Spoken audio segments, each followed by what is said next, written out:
would like to welcome everyone to the 2022 feedback. City of Armstrong All Candidates Forum. I am the moderator, Andrew Laird, past president of the Armstrong and Spallumcheen Chamber of Commerce. I was asked by Patty to step back and moderate with my moderator, and don't mess with the clock, Marguerite insisted. And in exchange, Patty will be feeding all my 10 Border Collie puppies today. It's a lot of fun. At 3.5 weeks old, you gotta run. So we have 10 candidates before you this evening. The program does have one extra name. Lyle has decided not to participate in the election. However, we do have 10 willing candidates that you are about to meet tonight. So we have some guidelines to keep things moving along. And thank you for the turnout, by the way. This is exceptional. We smell some issues. 2 minutes per candidate to answer questions from the floor. We have some supplied questions that came in advance, and what we would like to do is we will, if you can, at the time that you feel you have a question from the floor, please come over to stage left and create a short line. If it's more than a few people, please just take your seat for the time being. We are going to alternate between live question from the floor and supplied question from the membership or community that I have here. We will go left to right in terms of answering the questions. We are going to, by draw, introduce the candidates shortly, 1 through 10. So that will go randomly through the group, but for answering questions tonight, it will go from stage left to right and right to left. I would also like to request from the candidates that in the event a question has been adequately answered by 1, 2, or 3 of the candidates, that we don't have to have 10 answers.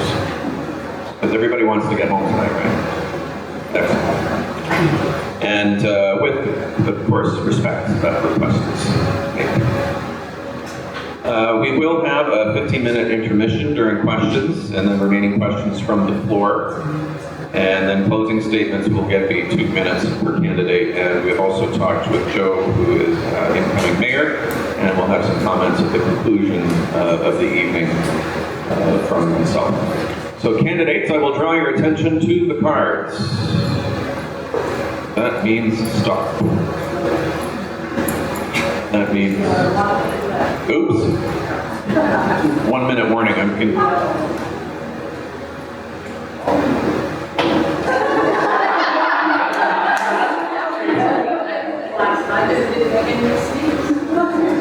No pressure. So when you see the green card, this is your 1 minute warning. That means stop. Please, when you're speaking, try and keep a corner eye over to the clock here. And Marguerite's timer is very loud, so you will. Drawn in order of who will speak first this evening, I will call upon candidate Sean Newton to start our introductions. Thank you, Andrew. Thank you, Andrew and Marguerite. My name is Sean Newton. I've lived in Armstrong since 1986. I'm a Vancouver native, and I worked in construction and food services before attending Emily Carr College of Art. I built a successful jewelry and clothing business, supplying boutiques across Canada, and worked as a painter and photographer, even jetting off to Paris for a year to work as a photojournalist. I've had a finger on the pulse of Armstrong's business and cultural landscape since arriving in the North Okanagan more than 25 years ago. I was one of the community's first web developers and worked for Valley Auction while also serving on the board of King Park Racetrack. I've served the community of Armstrong for 10 years as the director and current president of the Armstrong Spallumcheen Chamber of Commerce. I currently work as a general manager of R.J. Haney Heritage Village in Salmon Arm, and previously worked as a general manager of Caravan Farm Theatre and as interim manager of O'Keefe Ranch Historic Site. I also operate a landscape design business for commercial and residential clients. My time at the Chamber of Commerce has given me a working understanding of the issues affecting the not-for-profit and business community. In fact, to me, that is a natural progression of this work that has brought me here today to ask you for your vote. My 3 leading principles are transparency, sustainability, and livability. Transparency to bring an open and honest relationship in the conduction of business proceedings of your local government. That council provides public engagement in all development and rezoning and any funding that may impact the character of our town or quality of life for residents. Additionally, with the new council, I believe we need a thorough review and revision of the official community plan. Sustainability refers to ensuring that our investments in infrastructure are pragmatic and affordable and will provide the means to move confidently into the future. That the preservation of natural spaces like the wetland zones that protect the health and safety of the city is enshrined in legislation or proceeding only with full public consultation. That we increase our cooperation with Spallumcheen, particularly in shared services, water and waste, for example, infrastructure and roads. Livability is my way of considering that the future includes additional parks and green spaces. To be continued. Thank you. Thank you very much, John. Our second draw tonight is candidate Jessie Valstar. Hi guys, my name is Jessie Valstar. I graduated in PBSS in 2007. That's when I started band Odenfist, which I still play in, heavy metal band. After high school, I got a job at Armstrong Askies, and that's where probably most of you guys know me from. I used to be the long-haired guy in the produce section. And so I worked there for 5 years, and during that time, I started Armstrong Metal Fest. Now, I started that with Britton Melanson, and that's still going strong to this day. After Askies, I got a job, or an opportunity to become an electrician. I took that to my master's, and I became a master electrician and started my own business. Now I'm the proud employer of 5 employees, and yeah, I'm pretty happy with my crew, and I'm pretty happy with my system. So, I didn't know anything about starting a festival when I started the festival, but I did the work, I asked the questions, and look where we are now. I don't know anything about really doing a business because, well, I mean, schooling and whatnot, but I didn't end up doing that. I put my head down, I asked the questions, I did the work, and the business, I feel like, has been a success. I feel like if I get elected, I'm gonna put my head down, I'm gonna do the work, I'm gonna ask the questions, and I feel like it will be a success. Thank you. Thank you very much, Jessie. I would now call on candidate Kim Sinclair. Thank you. Good evening. I wish to acknowledge and express my gratitude that we're meeting today on the traditional territories of the Okanagan and Nishrabba people. My family and I moved to this area in 1992, originally to Spallumcheen from the Lower Mainland, and we've resided in Armstrong for the last 23 years. Currently, I'm the executive director for a not-for-profit society called Spiral Youth Partners in Salmon Arm. When I was 18 years old, I joined a volunteer program, and I was asked to work with youth that were locked up in a detention center. I agreed to go and meet with him, but I was really skeptical. After some conversation with the director, he asked the young man to take me for a tour of the facility. The nicest young man you'd ever want to meet. He did not fit my stereotype of a young offender. I asked the director why he was there, and I learned that day that a person's circumstances and experiences can put them at risk just trying to stay alive. That was a pivotal moment for me, and it defined my work and my life to look deeper into a person's story and to see their truth. From that point on, I've worked and volunteered in support of people, finding a path forward as a counselor and in building and leading organizations, and through working towards systemic change in organizations and in society. I was a scout leader, adventure leader, when my son was growing up. I served on the parent advisory and as a school trustee when my daughter was growing up. I have developed and delivered programs for youth and adults throughout British Columbia on everything from entrepreneurship to counseling around moving forward. I bring experience in governance through my time serving as a school trustee in Armstrong. Thank you very much. Candidate number 4 drawn today is Mark Wehner.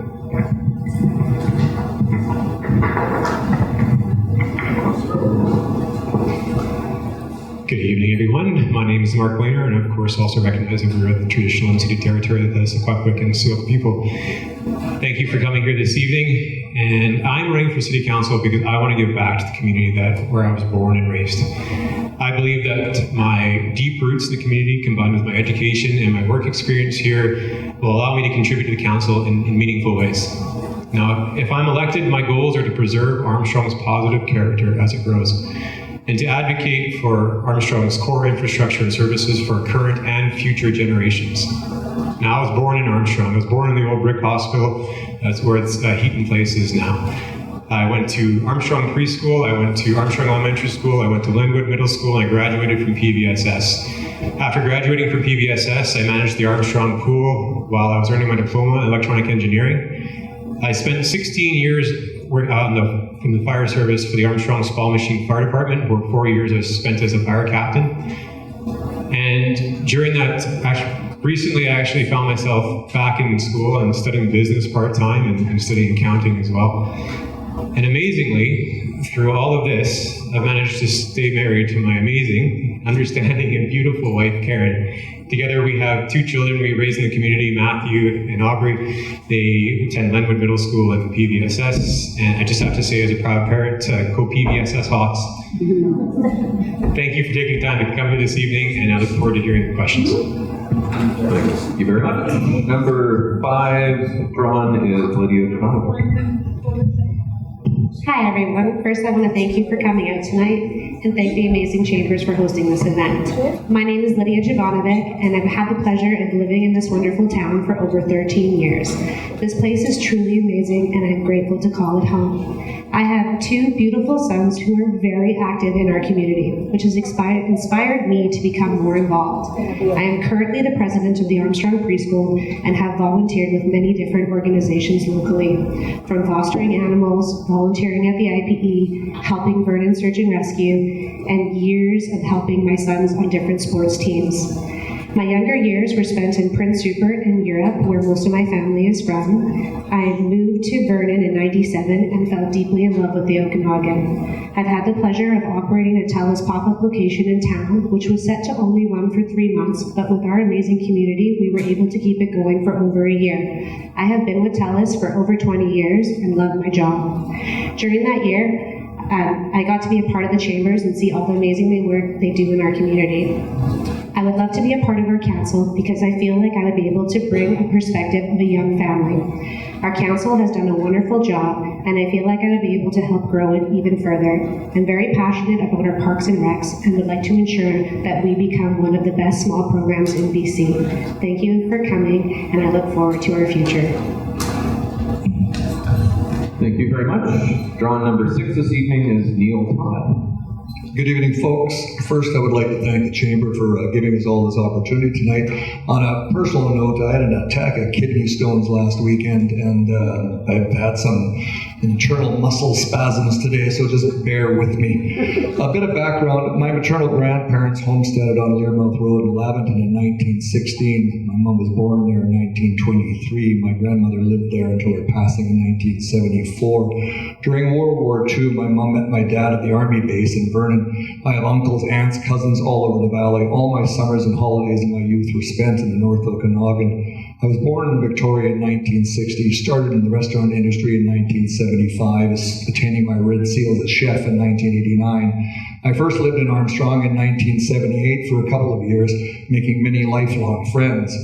The lovely Carolyn and I met and married in 1995, and in 1998 we moved in Armstrong and opened the Brown Dairy Cafe. We served the community for over 23 years. We hired and trained your children and grandchildren, giving many of them their first jobs. Over the years, my commitment to our community has only strengthened. I'm running for council now because I don't believe democracy is only a spectator sport. I would be proud to serve and honored to get your vote. Thank you. Thank you very much. Number 7 drawn this evening is Stephen Drapala.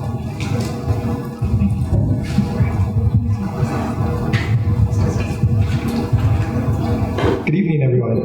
First of all, I'd like to thank everyone for coming. I know there's lots of things competing for everyone's time, and it's really awesome to see a full house tonight to hear all the... Oh, is that better? There we go, okay. It's really great to see everyone here and engaging in local politics. So my name is Steve Drapala. I moved to Armstrong when I was 13 years old, so I consider myself from Armstrong. I was from Manitoba. I went to high school at PVSS. I graduated in 2001. I moved away for a little bit to do university, and then I came back with my family, so my wife and 2 kids, in 2008. And so there I started my career in education as a teacher at PBSS.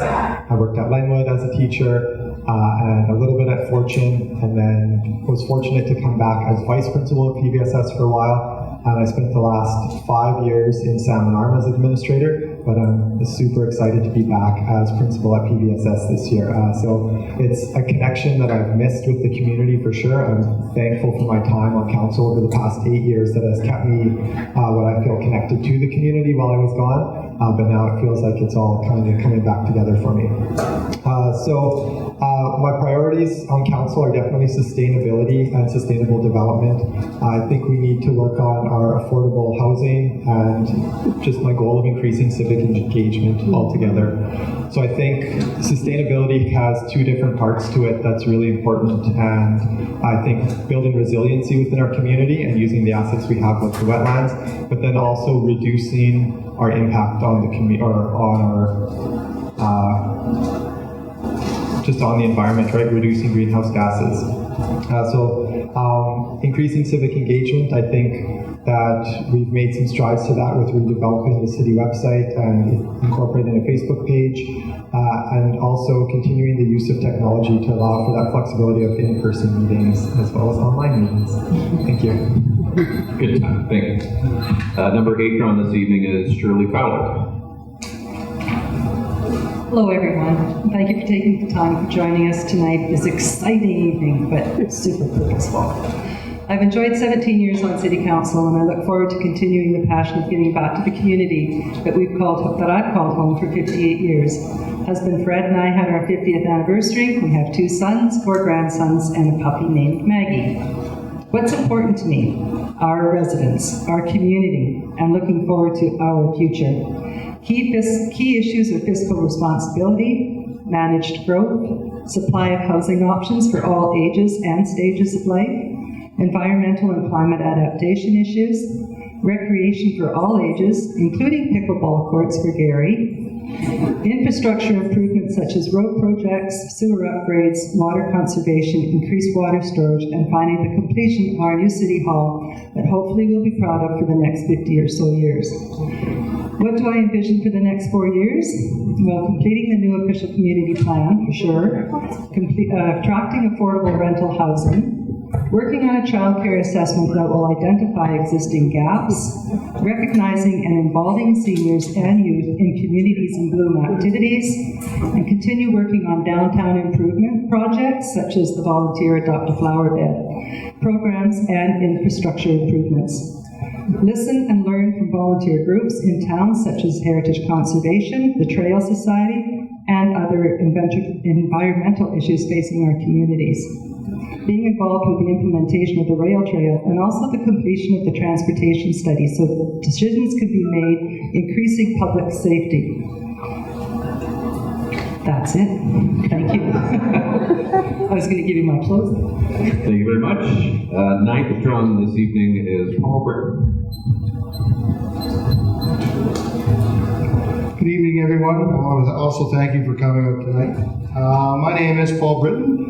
My wife and I have raised 4 kids in this community. I have 9 grandchildren, 1 on the way, 1 great-grandchild who all love this community, but unfortunately all live and work in Alberta.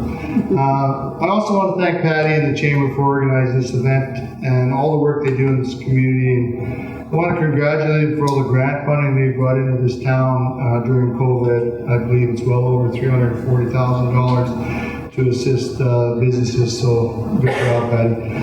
I want to commend all the candidates for letting their names stand and try and represent this community in its best interest. It's a great honor and responsibility to represent the citizens of this town. I'm grateful to all of you for allowing me to do so for such a long time. I recently retired from PBSS as the Career Programs Coordinator after 32 years. And I feel my timing was impeccable as I retired in January, the pandemic hit in February. And I think we do a good job at the local high school since all the graduates are up here wanting to run for council, so that's pretty good. I was first elected in the year 2000, and I take great pride in representing the citizens of Armstrong. and continuing to make our city one of the best places to live. I want to take the rest of my time, though, to thank a few people before we get to all those questions. Our city has been very fortunate to have dedicated individuals who worked endlessly to preserve and enhance the quality of life here in Armstrong. I want to thank Mayor Pieper for 29 years of service in the community, as well as both Linda Fisher and Gary Probst, who have served 2 terms each. That totals 45 years of dedicated service they've put into our community, so I want to thank you guys.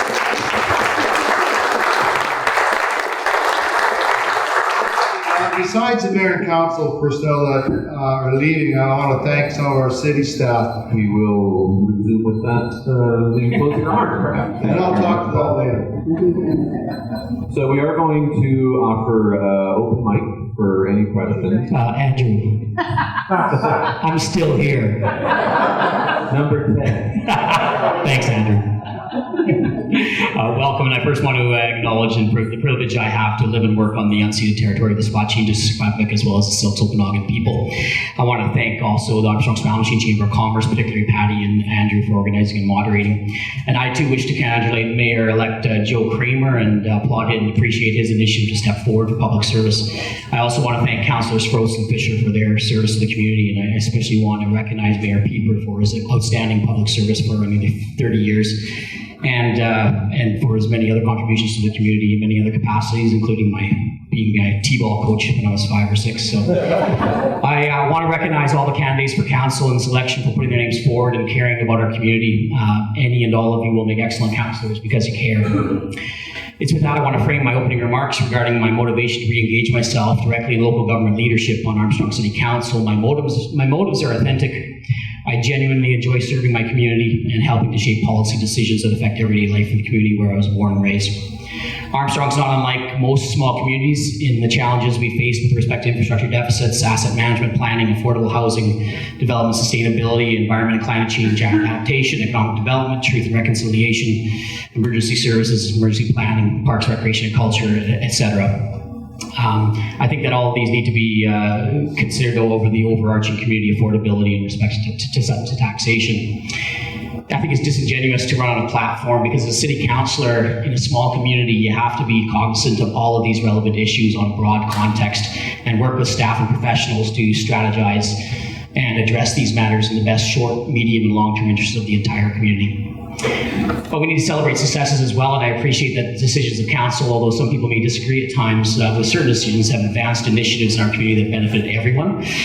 I was incredibly encouraged to listen to the presentation from a consultant working with staff and council on an asset management strategy for the city when they advised that the reserves in both the water and the sewer funds were healthy and would support long-range asset management strategies moving forward with little or minimal intervention. Thank you very much. Thanks. You'll hear more. Feel free to cover any material that was in your speech in answering some of the questions this evening. Our first question will, however, come from a prepared list that we have received in advance from either members or members of the community, and from Emma at Armstrong Carpet Care, and we will begin with stage right to left. And the question is there a legitimate action plan for more affordable housing, and what does that entail? And we have 2 minutes for each candidate to answer that question with as little repetition as possible.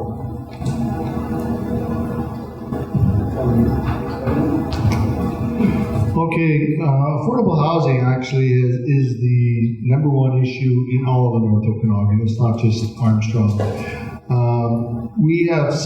I actually have been the representative for the City Council. I've sat on Vernon's Affordable Housing Committee probably for a dozen years now because we're not a big enough community to have our own group. So we listen to what they're doing. The representatives on that group are the social planning groups, Habitat, Kindale, all the groups in the area looking at this issue. For this council that we've had, it's always been our #1 plan. We don't own a lot of property. The one that seemed to get a lot of interest was the property in behind the arena, which actually was purchased for an additional lagoon. It never was parkland. And since I've been on for over 20 years, we always wanted to put affordable housing in there. And then we had a group come in, they had a nice proposal, but government funding doesn't seem to go past merit. And so it is a number one issue. We're looking at groups in the North Okanagan Regional District has recognized this as the number one issue. And so we're all taking part in those discussions to try and bring affordable housing. And somewhere down the road, I'll try to explain the difference between affordable and attainable. Thank you. Thank you, Councillor Britton.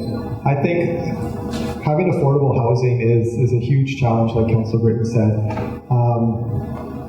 But it has to be something that all communities are working together on. It can't be something that just Vernon addresses or just Armstrong addresses.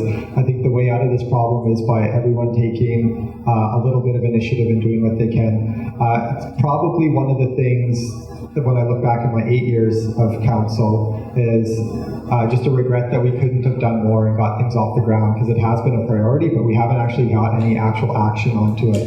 So I think like we've heard, we have had proposals, but we also have groups in town, and I think we need to be working more with our local developers to come up with a made in Armstrong solution, because it is an issue that we face here. And I appreciate how the question was phrased about affordable housing and not homelessness. I think there's a lot of people in this community that aren't with houses, and maybe they're living in trailers. And I think being in my position at the high school, we see a lot of that, and it just has reaffirmed how important it is for our community to be able to serve our residents in this way. So I'm hoping that we can attack this harder in our next term. Thank you for the question, and with 10 people answering it, there's going to be a lot of repetition, so it's kind of nice to be at the beginning for you. You asked about legitimate action for affordable housing, and definitely we've been working on this for a while. We have had challenges, of course. We've had challenges when we have made proposals where people maybe they don't want affordable housing in their backyards. The NIMBY approach, they're concerned about access, they're concerned about density, but it's a legitimate need in town. I also would like to say that it's probably more so affordable renting that's required right now. With our regional district housing assessment that was done in 2019, it was reported that we, at that time, needed over 250 units just to hit that day's market. And now 2 years later, we know how much more dire that need is. So affordable rental housing, affordable housing of all sorts. Armstrong has taken legitimate steps to try and mitigate some of those housing concerns by having the infill smaller properties. We've had the carriage houses that have been allowed, and all places in Armstrong have the opportunity for in-house secondary suites. Thank you, everybody. So I won't say any more right now because I know everybody else wants a chance to put their suggestions into it. So the affordable housing question for me honestly hits home, because I hear from a lot of people how there's not enough places to rent, there's not enough places to live, and the cost of everything is going up. I do feel like we need to do bigger steps and take consideration to what we have. Personally, I even have a rental in my own home that there's like waiting list of people always asking me for it. So I do think more steps need to be happening. But again, like my fellow said, it's something that we all need to do together, not just Armstrong, because it is everywhere. And I'll pass it over. Oh yeah, number 6. I think we've kind of covered it. I guess what I would reflect on is the fact that yes, it is a multi-level government problem to solve. In essence, we have to work in partnerships with our provincial and federal governments. We also, as has been mentioned, we have to look, I think, more aggressively at increasing what land footprint we have now for housing and adding suites, adding carriage houses, which has been mentioned. But that's really all, I think, that, someone who doesn't really understand the inner workings of this council yet, I can't really say much more. But I really hope that we can actually work on something. I won't add too much more. I think most of it has been said now, but I think that there is an opportunity for council to direct staff when we're working with developers to look at density on local development and opportunities for density bonusing and getting creative with the development community in terms of offering affordable housing opportunities and attainable housing opportunities within some of those developments. So I'd be curious I'd be excited if I'm elected to work with staff and developers on kind of coming up with creative solutions for that are in-house. But I agree that I think it's going to be a holistic approach, a regional approach, and a provincial approach. I was interested to hear Minister Eby's comments today regarding a strategy that's forthcoming from the province as well. So I'd be interested to see where that strategy leads to. I think for me, one of the challenges when we're having this conversation is that people mix up the terms. There's the first level of housing that people often think about when we're talking about affordable housing is supported housing. So those are people with addictions, mental health issues, and they're living in an environment where they have people that are with them on a day-to-day basis. That's not what we're talking about here. We have that in Vernon, we have that in Salmon Arm. There's social housing. So in Vancouver, they've got SROs. Hotels that have been converted to living environments, small suites so that people have a place to live. Affordable housing, and a good example of that would be the Bluebird Cooperative in Vernon. Co-op housing has been one of those tried and true methods of bringing in managed affordable housing that is incredibly well run and benefits people in the economic brackets that need to have it. And the next one's attainable housing, and a lot of people in town, attainable housing is, can I afford a mortgage? Is it cheap enough that I can get in and buy in? So a big part of the challenge is that our community has to start having those discussions and understand what we're talking about. And then we can have a better discussion.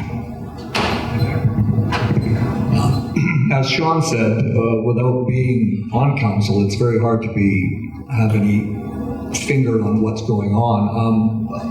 Definitely for affordable housing. One would hope that all our kids and family can live where we grew up and where we want to live now.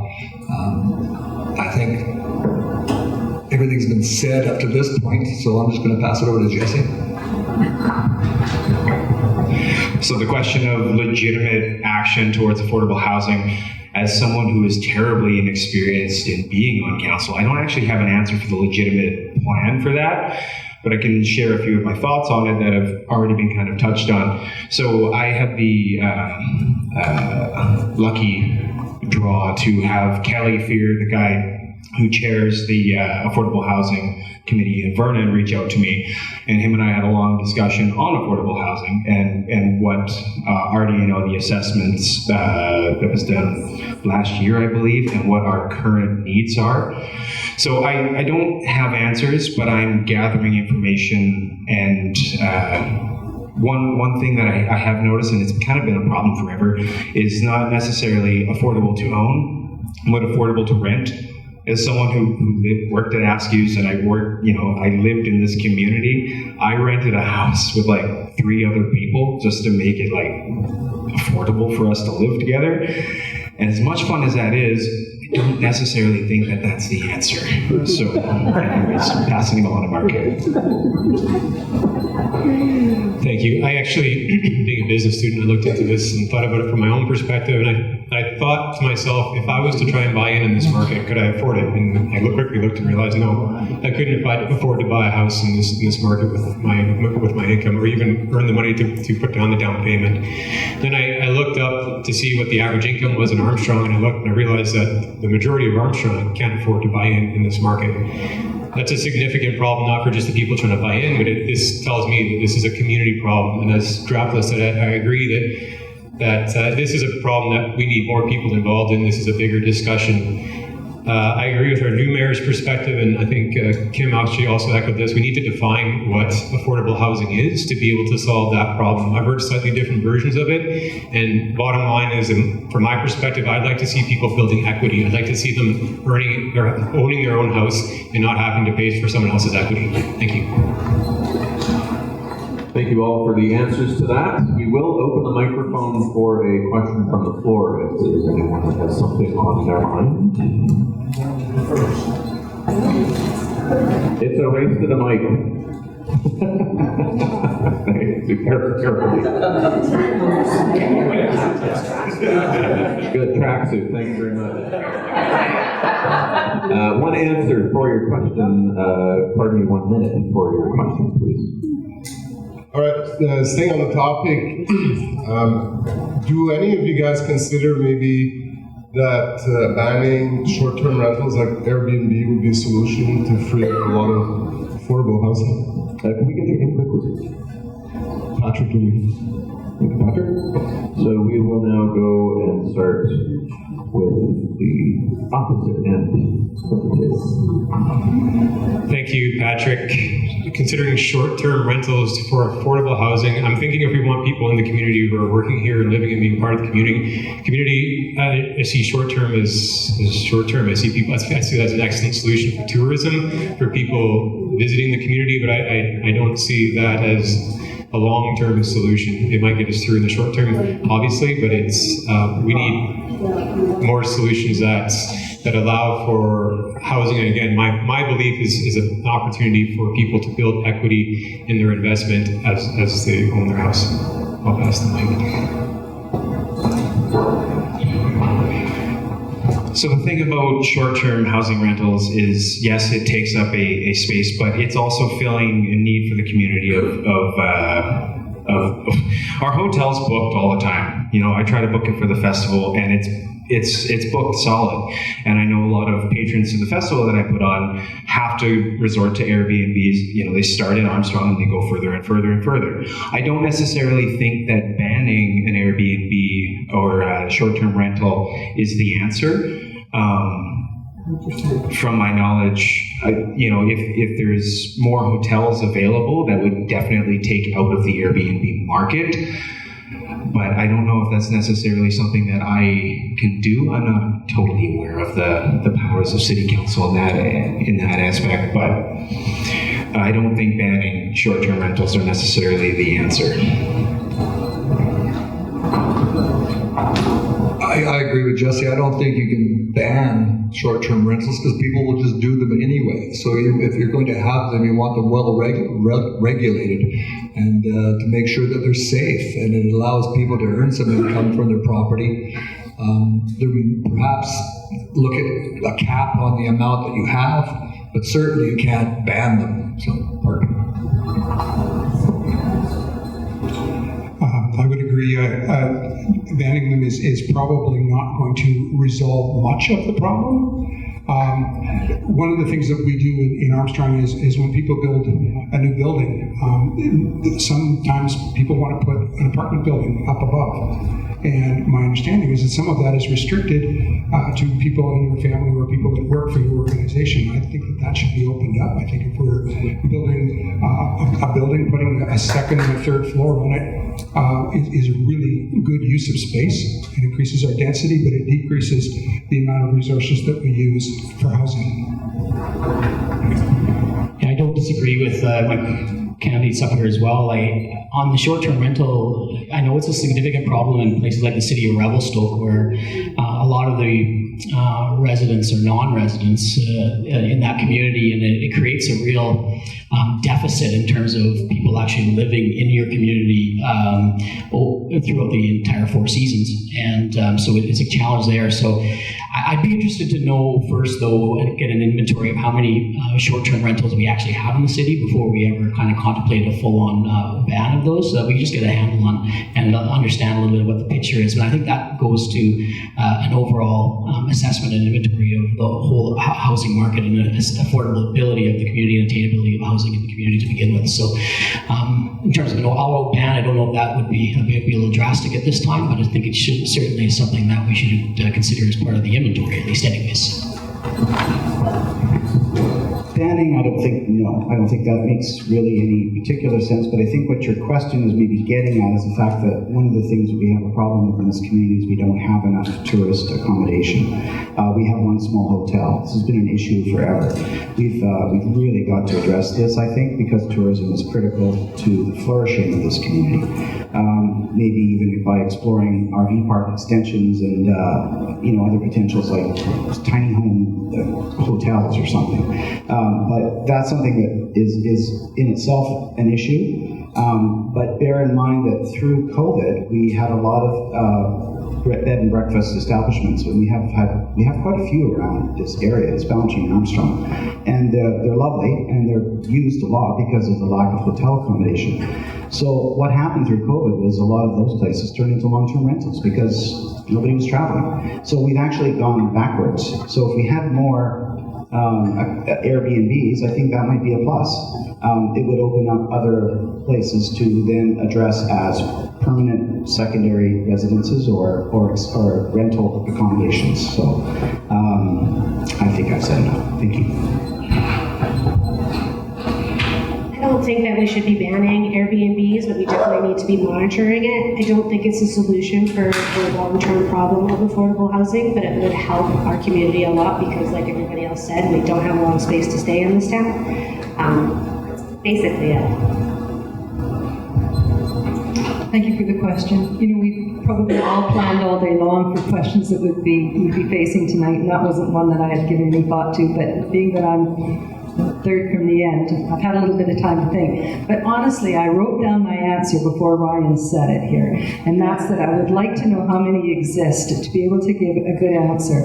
In a perfect world, we need all diversities of housing, and without knowing how many Airbnbs or short-term rentals there are in Armstrong, if there are people staying in them, they need it too, I guess. I'm just not sure how to answer that without knowing how many. If there is dozens and dozens, my answer might be a little different. I did have a conversation at a session at UBCM about short-term rentals in places like Tofino, and that is a really big issue in those resort communities for sure.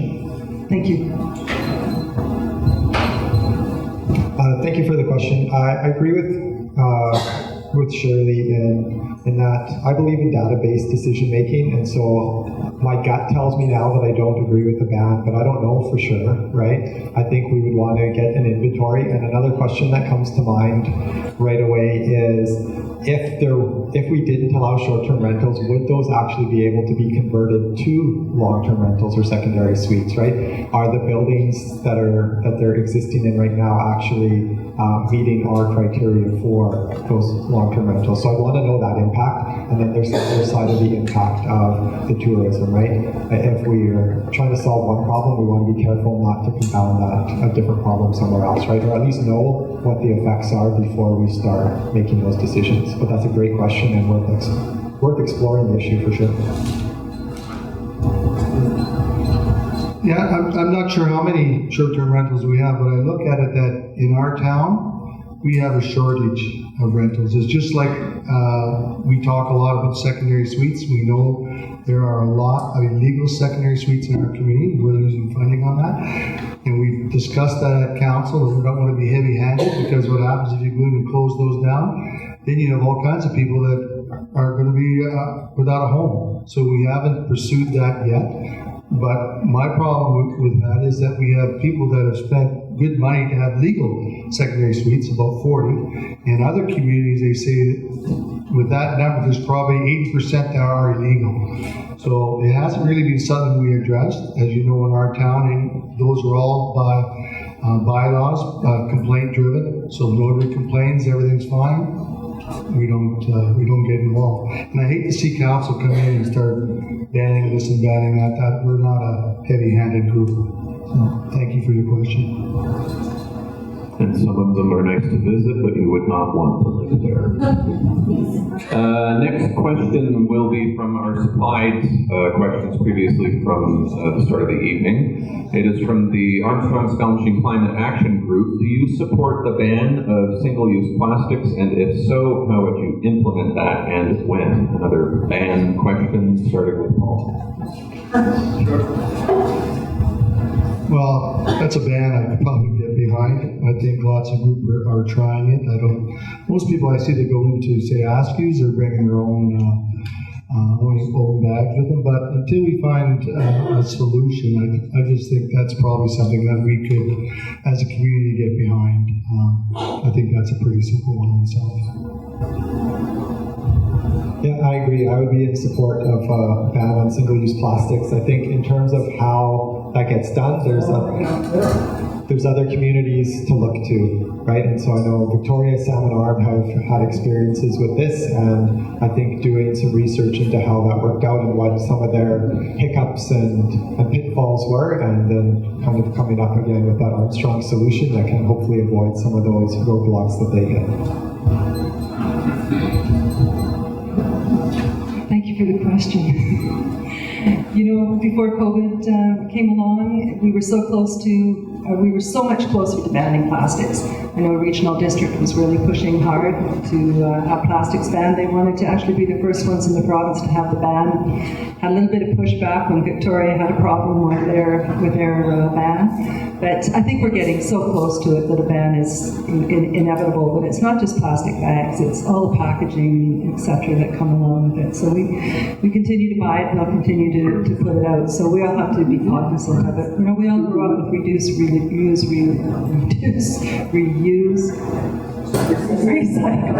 We all grew up with that. It was a long time ago.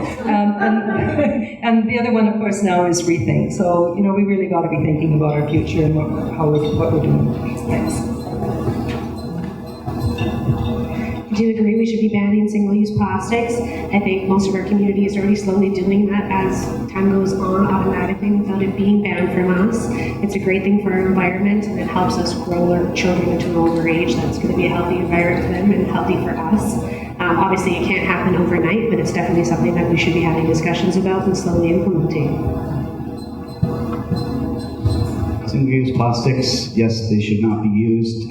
It's sort of rolling that way anyway. I certainly would support it if it came up in council. This is the kid who, like, for 10 years wouldn't eat at McDonald's because of the styrofoam packaging, and I would not eat a peanut butter cup, which was my favorite because it had 3 layers of packaging for years. I dealt with that for you guys. Okay. I think we really do need to also lobby about packaging. The packaging that comes around, stuff that's imported from out of the country that's cheaply wrapped in heavy-duty plastics. Plastics are a real problem.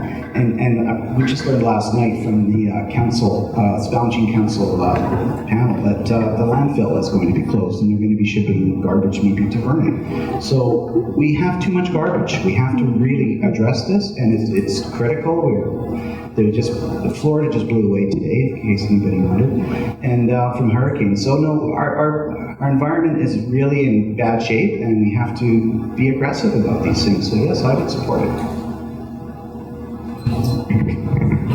Yeah, I agree, but I think that before we instituted a ban, I think we would want to make sure that we had some consultation and collaboration with the business community. They'll be heavily impacted by that as well. So I think that as a society, we're moving that way. But I also think we need to tackle it from the other perspective, which is, you know, increasing our capacity and availability to recycle products a little more easily and efficiently. Right now, if I have single-use plastic bags and plastic packaging, etc., I collect all of that, and then when I do my bottle sorting at the bottle depot, I can drop it off there, but I can't necessarily put it into my recycling blue bins right now. So if there's an opportunity to expand that opportunity with the regional district and the collection that we get from them, I think that would be effective as well. I think we're unanimous that a ban is probably a good idea. I think that there's one of the things that we need to do is when we're looking at things like this is bring the community on board before we start to do it. So rather than just saying it's happening and having a big pushback from people, we need to do the work ahead of time to have people supportive of the process. I look at the change that we made to composting in Armstrong, and I drive down the street and I look at the number of people that do not have green bins out in front of their houses. I'm not trying to shame anybody here, but so we haven't done a good job of helping people understand what the value of it is, how to do it so that it doesn't make your house smell, all of those things, so that we can get the buy-in. And that's when we're moving towards environmental things, that's the most important thing, is to have people on side and excited about doing it and supporting the process. Again, we're all unanimous in the ban. We all believe in that. As a restaurant owner all those years, I've watched the plastic change over the time from styrofoam to whatever they decided they could give us. Nothing was ever cheap. It was always expensive. It's up to the clientele to tell us they don't want it and not have it. We can't make people take stuff they don't want. So it's up to the citizenry to make those decisions first, not necessarily us to ban things. It's up to the people to make those decisions first and foremost. We all know what's going on with the world nowadays, and we just have to work together to make it better.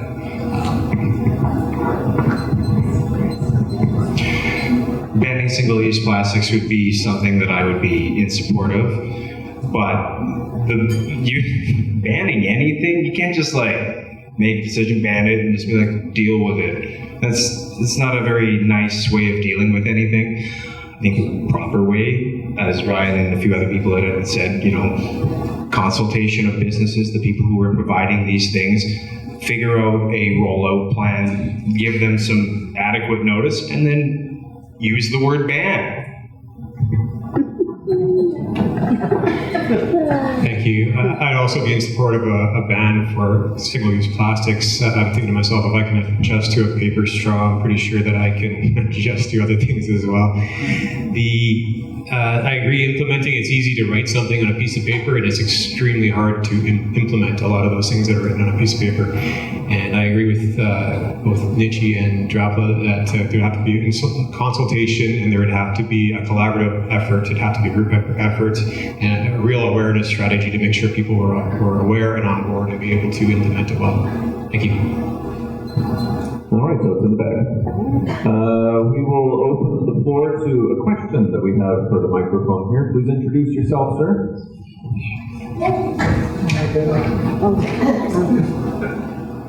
As you're ready.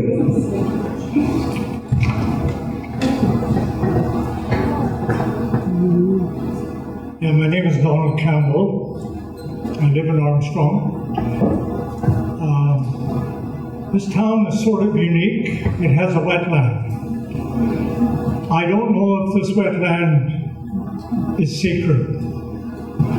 And I would like to ask these councillors, they don't have to speak to it, but those that are elected to think about this and make it sacred. Because over the years I've saw a few situations where they would like to build on that, and somebody stopped them. I don't know exactly who. Anyway, Armstrong has a unique situation, a wetland right inside the town. Thank you. So if that's a statement, we do have a supply question which happens to be next on the list that we can pose to the candidates. It's through Facebook. The green spaces in our community offer valuable areas for recreation and learning. For example, Rose Swanson Mountain is a wonderful resource to teach our young about biodiversity. The wetlands are a great space to observe the beauty of the natural world nearby and learn about the importance of water. So to our candidates, starting immediately in front of me, would you protect our green spaces from development so that residents can enjoy and learn from them? Thank you for that question. Would I protect the green spaces in our community so that people can grow and learn from them? I'm thinking to myself, I remember back in the days when Kim Fulton took us out into the wetlands and the green spaces and showed us, we had to play in them to the biodiversity, and I can see the importance of that, of learning and growing in those environments. My understanding is that there's a study going on right now of identifying the wetlands, and so that we can preserve and protect the lands that are critical to us. It's a critical part of our community, and it sets the character of our community as well. So I would seek to make sure that we identify those areas so that we can protect the critical areas, and that we can develop around those if it's suitable to do that. Thank you. Would I protect the green spaces of Armstrong? Well, the borders aren't super big, and there isn't more land outside of those lines that we can really go to war over and take, right? Spallumcheen, right? So we have to work with what we got inside, and we're not once you put a house or something on a green space, you don't get rid of that house or thing and put a green space there. That becomes like a permanent structure forever. That doesn't just go back. Once you go one way, it's done. And we're not making any more green space. So it's very important to me. I think some of the options are maybe grow a little higher, maybe, is because we can't fight population, right? So the answer might be to go up. The answer might be to creatively use the space that we do have that is already allotted for those spaces that would take green spaces away from us. So, thank you. I think the green spaces we have to do our best to keep within the idea that the city is only finite. We have to use what we have, but we have to be creative in the ways that we do look at our wetlands. I don't want to see them disappear any more than the next guy does, but we have to be very, very careful that we don't just trot upon them in the sake of development. There has to be, you have to watch and look every time you see the wetlands and decide to identify exactly which wetlands you're speaking of. There's a lot of places in town that need to be saved and need to be watched out for. We just have to be careful about what we do and go at it in a controlled and planned method. Thank you. In terms of the wetlands, I think that is probably one of our most critical areas to protect in this community. I think we need to figure out how we put a covenant on not developing that area. In terms of green space overall, that's a difficult question because what do you consider to be green space? The city has some property that's up above the arena and off from the park that has been designated for affordable housing. Well, right now it's a bunch of weeds and a few trees. Is that considered to be green space? So we need to define what our green space is and how we hold on to it and how we develop more. Thanks, Don. And thanks for the question.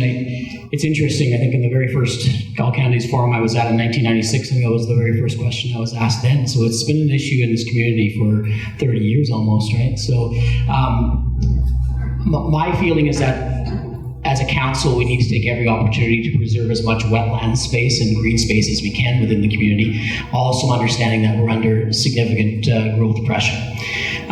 As a council, it's very difficult to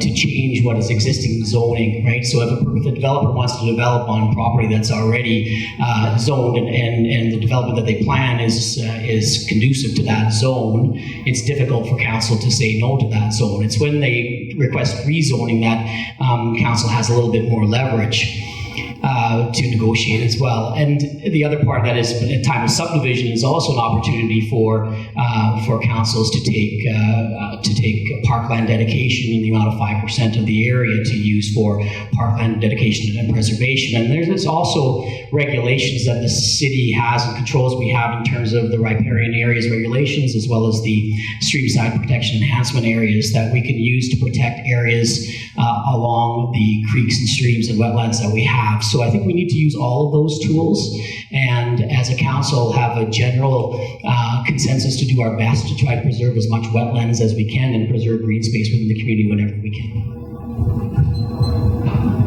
Well, as I mentioned in my opening statement, that I really feel that this is a critical issue in this town because the marshlands and the wetlands are actually the lungs of this town, the city. If we don't maintain and preserve the capacity for the water absorption in the heart of the city where everything drains into, then we're going to flood. And inevitably, with weather changing as it is, we have to be very, very forward-thinking in this. I don't really know how to get around the issues of zoning, but I think we need to maybe broaden our definitions of what riparian areas are. And who knows, maybe we have to buy some land back. Because every time I see a development going up anywhere near any of the marshlands, there's a shiver runs through this community, and people are outraged and frightened. And I get it. And I really think that we have to unify and make the council and the rest of our community realize through studies, I'm sure there's bucket loads of studies been done out there, but we need to actually really focus on this because this is critical. We don't have a lot of land here, and if we start chipping it away at all the marshlands, this place is basically going to suffocate. So it's very important to me. She really said everything quite well there. I do think we need to preserve it, but we do need to make actual parameters of where they are and what is considered wetland and green space so that we can properly protect it, because I think the lines right now are a little fuzzy. I also attended a council meeting not too long ago where a wetlands speaker spoke, and I thought it was super amazing that she was bringing forward an idea to actually make our wetlands more of a trail. People can actually completely learn from it and actually experience what it is instead of just a massive spot in the middle of town or behind the IPE grounds, like turn it into an adventure that everybody can use, enjoy, and grow from. Darn, I'm one too late because that's exactly what I was going to say. So our very own Armstrong Wetlands Association and along with the BC Wildlife Federation have made not a proposal but a suggestion and given us an option of some of the things that could be done with some of the areas that are wetlands.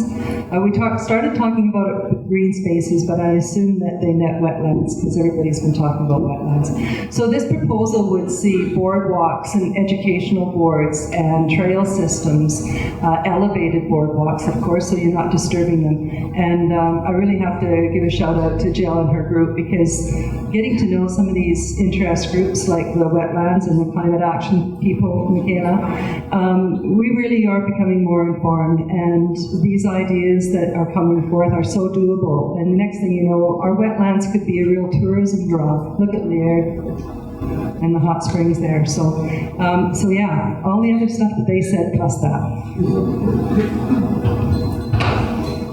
Thank you. So much stuff I want to talk about on this question, so I'm going to speak a little bit faster than I have on my other answers.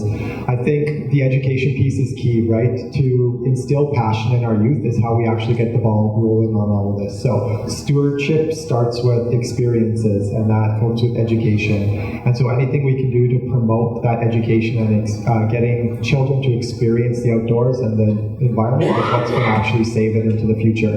So with that, wetlands, absolutely yes. Green space is a little bit trickier, right? I think it's a different definition. All green space is valuable, but when we look at this small footprint that we have in Armstrong, we have to be a little bit more critical than just saying everything that's green is good, right? There's different levels within town. Wetlands are absolutely the most important. They're critical for resiliency to climate change, and I'm so happy that the conversation has moved so much further over my term on council, with the Wetlands Association becoming an active organization and the Trail Society talking about this and the Armstrong Spallumcheen Climate Action Group. It's not just a conversation around flooding anymore. That's how this all started, right? When there was flooding in town, we didn't know what to do. But we've collected the data, we've moved beyond that. Now I think that there's this feeling in the community that's well supported that we need to protect that. I think the way to do that is through our OCP. So let's really define our wetlands. I don't want to talk about anymore what used to be a wetland or what's not a wetland. What is it right now? It's a wetland. Let's protect it through our OCP in terms of protection areas. I know that there's some people that might not be happy with that development restriction, but it's important for our resiliency. So look at the flooding, look at protecting our environment, and build it into the OCP. Thank you. Well, I won't add much to what Steve says, but I just have to say, we mentioned the OCP that's coming up. It is probably going to be one of the most important guiding documents that we've done in our community. It's been put on hold because of the COVID, but since that time, we've got a Parks Rec master plan, we have a Trails master plan. Just a shout out to some of the groups. We have probably one of the most dedicated Armstrong Spallumcheen Trail Society groups here. Jill's on both. She's also the Wetlands Association, the Climate. And what we've done, not just our council, but and Spell, is anytime a development goes out, referrals go out to those groups to have comments. And that's just new in the last few years that we've done that. So both our council and Spell have representatives on those groups so that we can get their opinions on things. But I encourage the next group that comes out, the OCP is going to be critical because, as mentioned by Steve and Shirley, we have a hard time determining who decides this is a wetland. you can get different people giving you different opinions. So having those groups come forward and give us direction, I think, is a real plus for our community. Thank you. Don't you want to just have all 10 on council? Thank you for moving things along tonight, and no swearing. Better than previous years. We do have an opportunity for a question from the floor. And may we please have your name? My name is Ken Smedley. Thank you for the opportunity to speak.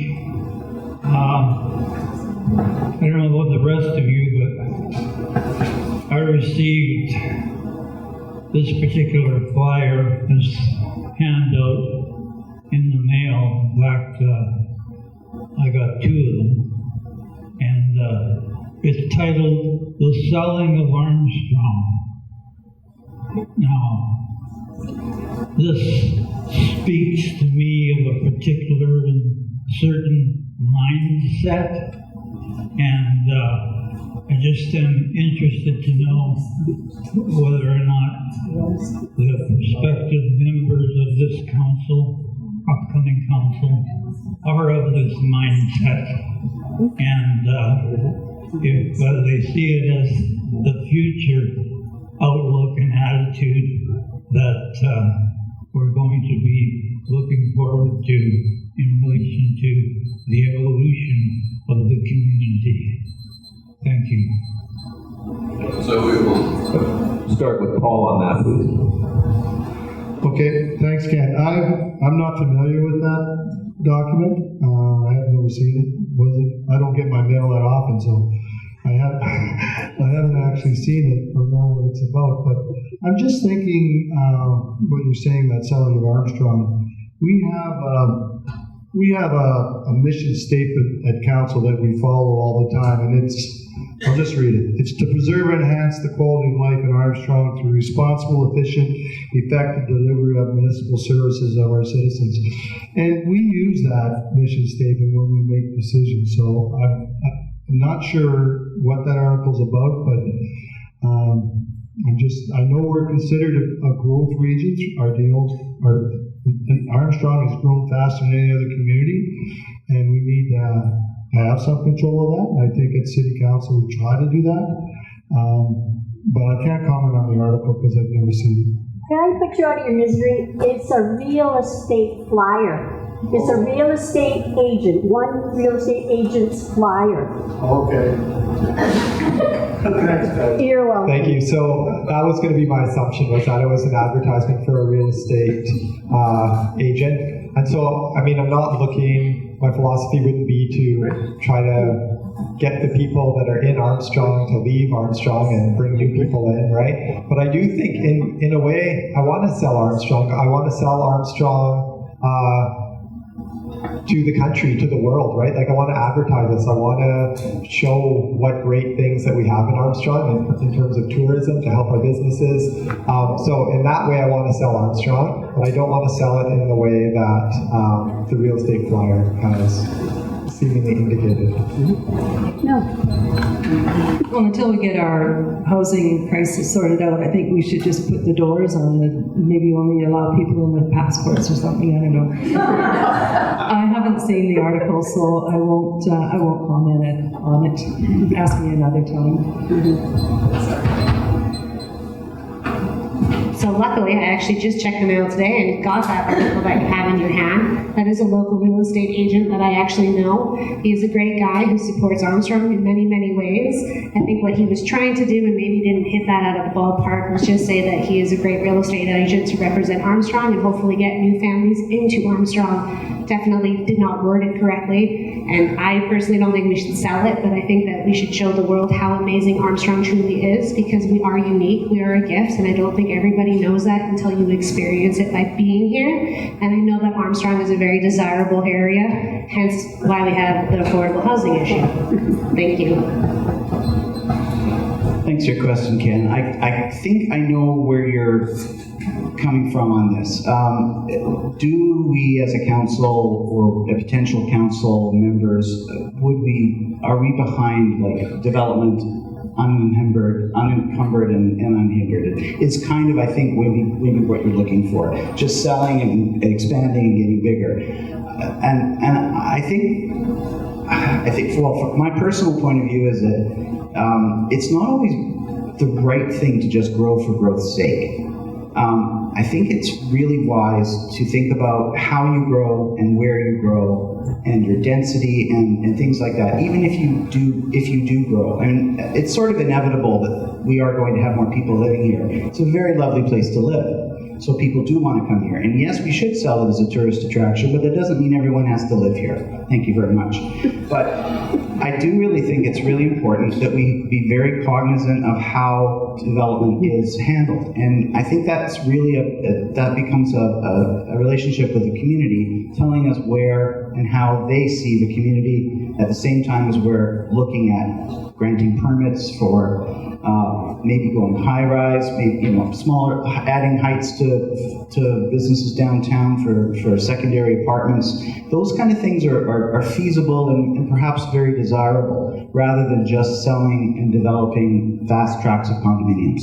So I think that's maybe what you're going for. I'm not in support of just development for development's sake or raising prices. So I think that's what you're asking.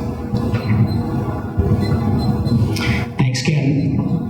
I tend to agree with Sean. I think, first of all, I know that Chris is a good community member and a family member and raised his family in the community. So in terms of the general philosophy of selling Armstrong, I kind of have to poke a little bit of fun at myself, because I think it was in the late 90s, early 2000s when the city employed the more for less campaign, because we were struggling to find any sort of housing development within the city and trying to recruit families to come to Armstrong at that time, because we weren't seeing much growth within the city. And so maybe all of this was my fault. I doubt it. I think it's just a matter of the market conditions and what's happened in the world generally. But my philosophy, Ken, in terms of I think what you're getting at there, is that I really think we need to employ the principles of smart growth within the community and really look at how we develop and our community and how we do housing development within the community and follow those smart growth principles. For years, they've been telling us that we need to be growing up and not out as much, and that means densification a little bit. So I think that we need to consider that as part of our contemplation when we are seeing new development. But and I would agree. I think that if selling Armstrong means promoting it as a great place to come and visit and as a tourist destination, I certainly would encourage the chamber and the tourism that we initiatives that we do in the community as well. So those are my comments. I echo the smart growth principles are one of those examples of how we make decisions on research or evidence-based information. We can all have opinions, we can all think that something is a good or a bad, but until we see the evidence and we find examples of that and do the research, we don't know. It's just guesswork, it's just opinions. I think Chris got himself in trouble there just with the word, just the semantics. We all want to promote Armstrong. We all want to watch Armstrong get better and grow. Nobody wants to sell it out from underneath any of this. So none of us want to see 2,000 tract houses down the road and nothing else. We need to grow this, like the people are saying here tonight, with smart control growth, stuff that we have the control over. But there we go. I'm pretty sure all the points have been covered on this subject, so I'd just say, I understand what your question was. I don't think that Armstrong is for sale necessarily as the product, but I think that we should be open for business. Yeah, and I'd echo those comments that I would say Armstrong is not for sale. Part of my goal is to make sure we protect the character of Armstrong while we grow, and that obviously needs to be done very carefully. Having read previous articles from similar to those, I believe that Chris's goal was to promote, different articles promote art in different parts of Armstrong and tourism, and my hope is, and my belief is that that might be the case there as well. But as we grow, we obviously have to be careful and be cognizant of things, of the number of doctors in the community, services that we can offer, and that we don't sit below what we can afford to grow into. So we're not suffering because our roads are quite big enough, our sidewalks aren't able to have capacity, and that we can afford to bring those things to the next level because we have the right level of people in our, and houses in our community. Thank you. And if someone can please let that realtor know to give his marketing manager a bonus for timing. Appreciated, thank you. We do have another question harvested previous to this evening, and it is, what do you have as a vision for the historic downtown as we look to the future and an opportunity to amend the official community plan? Perhaps we can use this as an opportunity to ask the broader question of where you see opportunities as a candidate for addressing issues that perhaps are not currently included in the official community plan, and we will start with. Thank you. I think my vision, as I mentioned earlier, is to preserve the character of Armstrong, and the downtown of Armstrong sets the tone. I believe we may not see horses as much downtown, but I'd still like to see the occasional horse be able to reach a neighbor. Perhaps there are different avenues they can do that. But as a cyclist, I definitely want to see active transportation that can tie into our downtown core. I see a real opportunity from the way that the roads and Spallumcheen is used to access our community, and for them to be able to access our downtown core, I think is a real win-win, and I think it also has a sense of preserving a lot of the character, and it would also help the downtown. I see our downtown as an opportunity for small business and for small businesses to grow, and I think it's an opportunity for the City of Armstrong to facilitate that in different ways. Hopefully we can work towards minimizing red tape for them to be able to develop and to access, to use the facilities or the different buildings downtown, and to bring new businesses to our town. Thank you. So as far as restoring the downtown or beautifying it or whatnot, I would honestly, if I was on council, I would look to professionals to see the best way to do that within a budget, obviously, and the best way that we can attack that as a group. One thing that I would like to see, though, personally, is specifically the road through downtown. That needs addressing because it's kind of bumpy, and a lot of community people go right through that, and they're not from the town, and yes, they get to see the things, but they're bouncing along, and anyways, I don't think I'm going to talk anymore about that, so thank you. Downtown. Well, I have a house that's floating in the air in the middle of downtown. I think that City Council's done a wonderful job in the last little while loosening up the zoning so that we can have people actually live there. I think you need people living in the downtown core to make it vibrant. I don't think it can strictly be a business area because it'll be dead at night. Not that it isn't dead at night now, but at least you have the opportunity of people wandering around. I can't wait to get back in there. It's a wonderful place to be. It's a wonderful place to live. Armstrong, all of it, but specifically downtown. It's great to be down there. I can't say enough about downtown Armstrong. But it does need some, not necessarily revitalization, but just some TLC. I think the business owners downtown really care. They can't do enough to help their businesses along. I really think that the downtown core, dragging people off the highway is a wonderful thing, but we don't want them just going to 7-Eleven and the chains. We need them back down into the core. And again, back to the road, that would help if we made it easier for them. The Legion's so involved in the community. They're there all the time. To me, that's downtown. It's a great opportunity for us to take that part of town, make it work, and make it vibrant again. One of the principles of smart growth is to look at the densification of the downtown area so that you create a walking community. And walking communities are communities that connect with each other, that have a chance to meet and say hello. And as Neil was saying, it makes a great mix when you have businesses and people living and working in the same area. It makes a very vibrant community, and it brings the community alive. Thanks for the good question.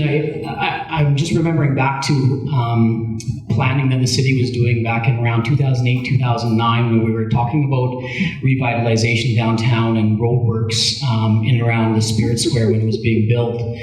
And at that time, I think I was on the chair of the Public Works Committee, and we were talking about, with Gentech Engineering, about a plan to revitalize the roadway, sidewalk systems and stuff in the downtown, widening the sidewalks, making pause point areas, increasing landscape boulevards along both sides of the one-way streets so that we could create a more vibrant downtown community for a place for businesses to operate, where they would be able to, perhaps, if they had a cafe, they could have outdoor seating, they could sell some of their products out on the sidewalk and make a little more vibrancy downtown. Unfortunately, there was some very vocal downtown business owners at that time that were not in favor of moving forward with that, and it got deferred.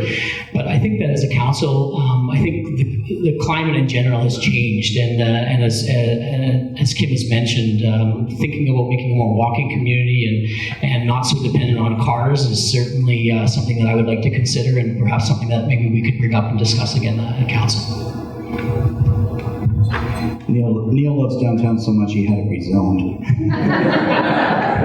I have notes on this, guys. Okay, so downtown is I'm really kind of excited about the potential of that area. That it's such a charming place. It's got so many little gems of stores and lovely people, and it's quirky and it's funky. And I really like the ideas of widening the sidewalks. I think in probably 25 to 30 years, we're going to be a pedestrian downtown pretty much probably anyway. So we might as well start thinking about that as a probable eventuality. And while we're doing that, looking at, before we repave that stretch of road, which God, it drives us all crazy. But before we do that, make sure all the services underneath are adequately updated, and you're looking right into the future with fiber optic cables buried and electrical services and sewers for any potential development that might happen just behind the main street of, say, some residential blocks that could take over some of the smaller housing that is there. That's a lot of cases becoming quite old and probably needs to be considered as potential development area for a little bit more densely housed. So if we're going to have denser housing downtown, we need to make the downtown more beautiful, because that also brings tourists in. This is just a beautiful wheel of perpetual joy. I mean, we just think ahead and we plan for it, and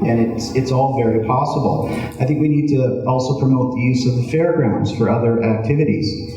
It's basically used for a week a year. Don't get me wrong, I love the IPE, but there's a lot of space there that is just sitting there most of the year. So there's possibilities there. I don't know, maybe there's already been things approached, but there's a lot that could be done there. And accessibility into town. North and east access into town is dreadful. We have Okanagan Road, which is a death trap waiting to happen as it comes up into Spall, because I drive it every day and people almost kill me. And in going east, there's nowhere to go, and I have to stop, but please talk to me later. I think Sean made some great points. One thing I do want to add, the IPE does get used more than once a week, but I feel like we don't advertise enough about what's happening at the IPE, so a lot of people miss the wonderful things that happen at the IPE. So unless you're down, you don't know. For the downtown, I love our downtown. That road is really, really bad. We definitely need to fix that soon. But I also love the events that we host downtown. Like there was a car show not that long ago, and the amount of people that were here was awesome. We also have antique shows. We have all these wonderful little events downtown, so just revitalizing it and making it look nice, and hopefully adding some green things. Like I walk my dog downtown a lot, and I can tell you there is not enough garbage cans. I know it's getting hot in here, and I see some people that probably need to have something really exciting. If we all did a little dance, maybe you wouldn't all be falling asleep right now. Sorry, Fred. This particular item is really near and dear to my heart. And, with Communities in Bloom, I think you might know that we have that program in town. We have a lot of volunteers that work their butts off by looking after the flower beds downtown. When we first came back to Communities in Bloom 2 years ago, Shirley Frank was helping me, and we would be down there at 6 or 7 o'clock on a Sunday morning so nobody saw us. We'd be doing little random acts of kindness. And then it blew into the full program again where everybody was down there. We brought in the Paint the Town campaign in 2019, and although it didn't go quite as far as we thought it would, it was very successful, and maybe it's time to bring that back. I just want to mention that we've got some really iconic buildings downtown. I call it the Hassan Corner, but you probably mostly know it as the Monashee Corner now. The Blue Hotel. We've got the beautiful planters, 41 of them to be exact, that line the brick wall by the railroad tracks. And the Garden Club has bought and maintained those petunias for 33 years. I believe it was 1989 when that vitalization was done. So it's really time that we look for some ways to spend some money, find some grants, and do some revitalization downtown. And those pictures that we take of the hotel and the Monashee Corner and the petunia baskets and the flowers and so on and so forth, they go to Communities in Bloom National, and they're shown all across Canada at their conferences. We only send the ones that look good. So we're a little limited at this point, but absolutely I think we need to spend more time. It's a real focus for me, and Communities in Bloom will be right along the way, volunteering all their time and effort. We just need money and ideas. Thank you. Thank you. I want to give credit to Shirley because she has been such a champion for the revitalization of downtown. So through the Paint the Town and the Communities in Bloom, like you really have carried that forward to make a big difference in Armstrong. So that's a pretty modest explanation of events, but I want everyone to know that it was Shirley that was championing that through council. I kind of agreeing with Neil and Kim is that we need to support that mixed use and increasing densification downtown, right? We have a very walkable community. Let's leverage that. Let's keep it going. We need to work closely with the Chamber. The Chamber is a huge asset to our community, and I don't think that everyone realizes just how much they do for Armstrong and Spallumcheen. The economic development that they do for both municipalities is just mind-blowing. So Councillor Britton alluded to it before, but about just short of $350,000 in grants that they've brought into this community just in the last year. They know the businesses downtown, they know what we need, they are able to support the businesses, they can communicate to City Hall so that we can try to help reduce the barriers, reduce the red tape so that the businesses can do what they need at the time. I think the city can create some type of incentives to fill empty storefronts. I don't know what that would look like, but let's try to get more businesses moving into empty storefronts that are around. And continue to support the Chamber in terms of those events, right? I know some events are not associated with the Chamber, but the Chamber is responsible for a lot of the events that draw people downtown. And I think that's really important for our businesses, for our community spirit, and for our tourism. So I would like to work towards that closely with the Chamber. Yeah, we're quite unique downtown, as Ryan mentioned. Revitalization has, since I've been on council, since 2000, revitalization of our downtown has always been a topic. We've done many things. We're unique with the tracks that go right through town. I was just trying to think of how many times we've changed the traffic pattern downtown, and I'm not sure it's right yet. We're unique in that we have an old town and new town. So the highway we call the new town, the old town is basically our downtown, and we've tried to link things there. We've done that with Miracle Mile. We've tried to I know we've had discussions that we're trying to make our downtown look very much like Nelson's done in their town. It's beautiful. Kimberly the same way. One of my visions is that our downtown light up is like Vernon's. And we used to always give Patty some money every year to try and add more lights, but times are getting a little tougher. But just so that you know, PD Road North was scheduled for next year to be redone. But as road budgets go up, it's been put off to 2024, and PD Road will be redone. Thank you. All right, so downtown, maybe you know some little places to go that never close. Like Neil. This seems like a natural time with a lot of fan waving out there that we're going to take an intermission, so stick around for the halftime show, the candidates' talent hour.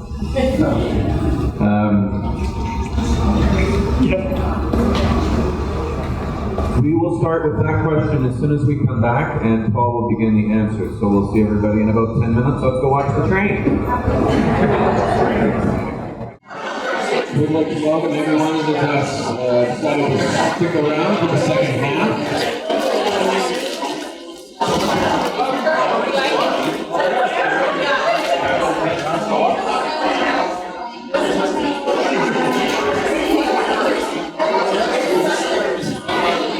We are going to take questions from the floor for the remainder of this evening. I hope you have your thinking caps on as you are all discussing the hot topics of the evening during our break.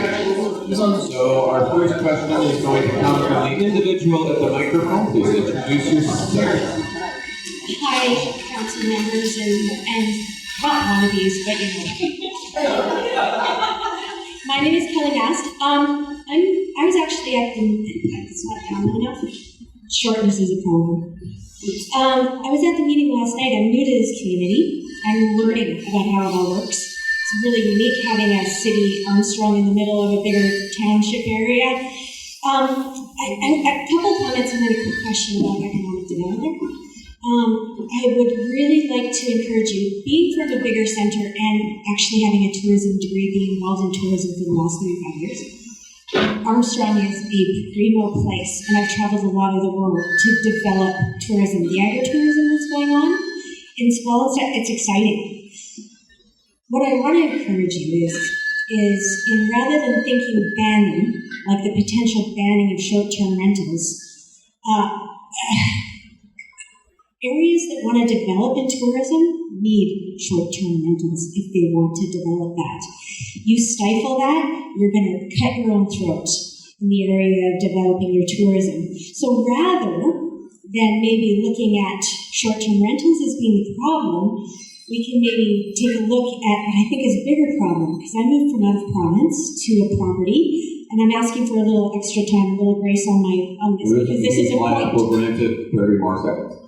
We have a question. When I first moved here, we were on acreage that had 2 revenue properties on it. We went through hell with landlord and tenant. A lot of people do not want to develop suites because there's very little rights for the owners. It's astonishing. So that's just a thought, throw that out there. On the economic development front, again on the banning of the plastics, rather than maybe thinking banning, why don't we maybe think about how can we develop a business that we could bring into Armstrong and the surrounding area that would solve that problem? I'm going to Mexico in 2 months. So we need a question. I know. We need a question. I know. Here's my question. Is on the business development front, I go to Mexico, I come back with this amazing avocado straw disposable business. I want to set up in Armstrong. I need to hire staff, entry-level positions like most of Armstrong's staffing needs, like minimum wage jobs. Where are we going to live? So I'm not asking you to answer more about the housing thing, but what I'm asking you is would council consider actually going to the provincial government, going to landlord and tenants, and maybe beginning to push that envelope a little bit to create incentives for the people who have basements that they could develop into suites but have no incentive to do so because it's so much of a headache. So that's kind of a question, kind of a lot of talking, I know, but these are 2 problems that go hand in hand. So by popular request from a member of the candidates prior to the intermission, we will now start in the middle and alternate our way out so that the same individuals aren't feeling all that pressure, Paul. So we will begin. We tossed a coin backstage, and Ryan Nitchie will begin the answers. Yeah, that's a complex question, and I think there's a room, or there's an opportunity for council through the Union of BC Municipalities to have that discussion with senior government at the provincial level to look at the letter of the Tenancy Act and some of the restrictions that occur in there. So I think you're moving in the right track. What you're saying is that we need to create regulation that's a little more balanced and fair, I think, is what you're saying, for both residents and for the landowners and for the tenants. And I think that's been a bit of a problem over COVID because people were being evicted, and you got to be cognizant of the fact that there needs to be tenancy rights. But at the same time, we need to make sure that there's incentive for people to create those secondary suites. And I think that Councillor Britton mentioned before is that we do permit the secondary suite in all the residential zones, but maybe we don't have as much compliance with that from a regulation. So I think there might be some incentive that the city can offer internally in terms of waiving fees or development fees or inspection fees or whatever that can perhaps incentivize some of those to become compliant and create more inventory of secondary suites. Good question. I was very encouraged today. Just quickly before I left for here, I saw a press release from David Eby, and he's talking about this as a step forward in BC in provincial legislation. And I think it's honestly just a sea change that's going to happen anyway, because there's so much pressure to find housing that now they're really pulling out all the stops to make this happen in all the communities in British Columbia, especially the cities, but we're all suffering from it. So I think this is a really positive step that we're probably going to get some provincial support. Federal support will be there, I'm pretty sure of that, because they see the same problem as well. So I think that is it's a critical issue that's been identified on every level of government. I think it will move forward, and I think it'll move forward as a partnership, and that way we can offer incentives to local residents to actually follow through and create these additional housing opportunities and also then job opportunities.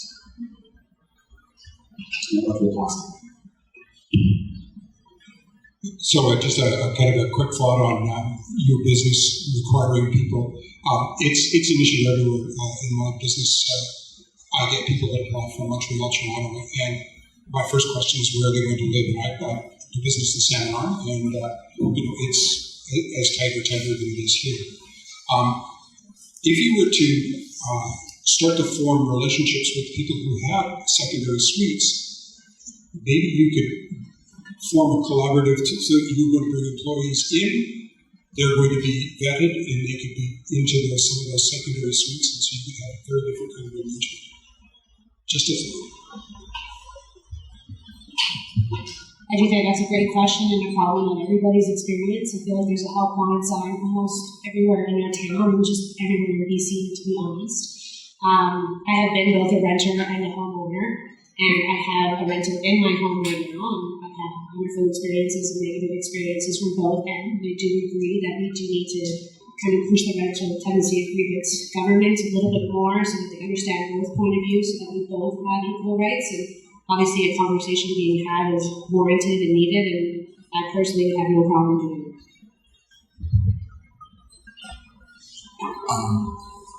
Finding staff isn't a new issue in this city. We had trouble for 20 years getting staff. Housing them, I don't have any answers for housing people.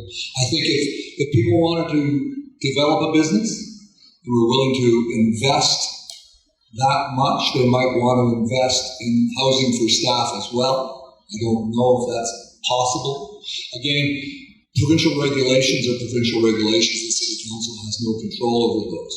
I hope that they'd be happy to work with the cities and the municipalities to alleviate all the issues and make it easier and make it fairer for everyone. Pendulum swings. It used to be the landlord had all the power, tenants have all the power. We have to find that middle ground and make it safe for everyone, make it fair for everyone. That is an interesting question, and not a real easy one to answer right off the bat, but it got me thinking about the problems that they were having with seasonal workers and agricultural help, and the fact that there's been some progress with ancillary housing and so on and so forth. And I got to thinking about the Regional District Housing Hub. One of the line items on that report is that Armstrong has a higher percentage of larger homes with fewer people living in them. So the rentals would require a lot of pre-planning and regulation, but there used to be a day when people were bored. Well, maybe you have one person in your large house now, maybe somebody threw the coop or passed away or whatever. And maybe we could go back and start thinking about having a boarder come in and preparing meals and welcoming them into part of the family. Just a thought. It's the only one I came up with in that short time. So if I got the question corrected, the question was landlord power? Is that like what powers the landlord has?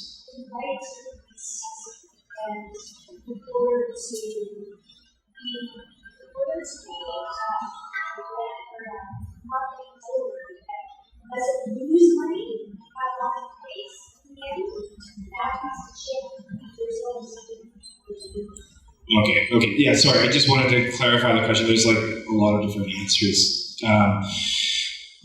My feelings on that is I am a landlord. I've got a suite in my basement, and it's tough, you know, like taxes are double for the suite, right? So you pay for that, you get a couple of garbage cans and whatever.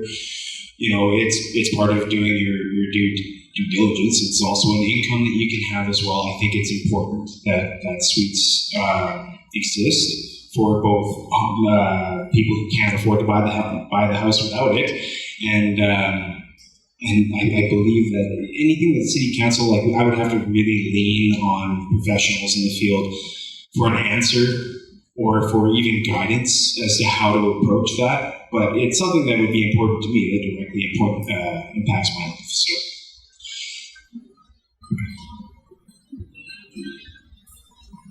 In terms of provincial regulations, city councils and the mayors have an ear with the provincial government, and I think that's part of our responsibility is to use those opportunities when they come up. Right? So through UBCM and other local government associations, councils are afforded the opportunities to meet with ministers and discuss these issues, and hopefully work together with other municipalities to bring those issues forward as kind of a united front to make it more powerful. So yeah, I think that's an important part of what council does when they go to events like UBCM. Yeah, when I'm thinking about this problem, I'm looking at the balance between the responsibility of the landlord and the responsibility of the tenant. I mean, the tribunal that oversees the rentals is intended to be quick. It's intended to benefit both sides. And I definitely read a lot of forums and problems from landlords who are also landlords.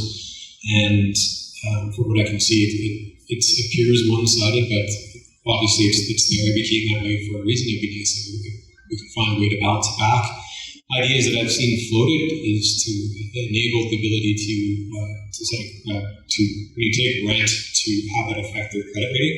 It's not always going to be effective because some people it's not a motivator for them. But other people, it gives them the opportunity to build their credit rating so that if they're looking to buy, then they have that they can go to the bank with.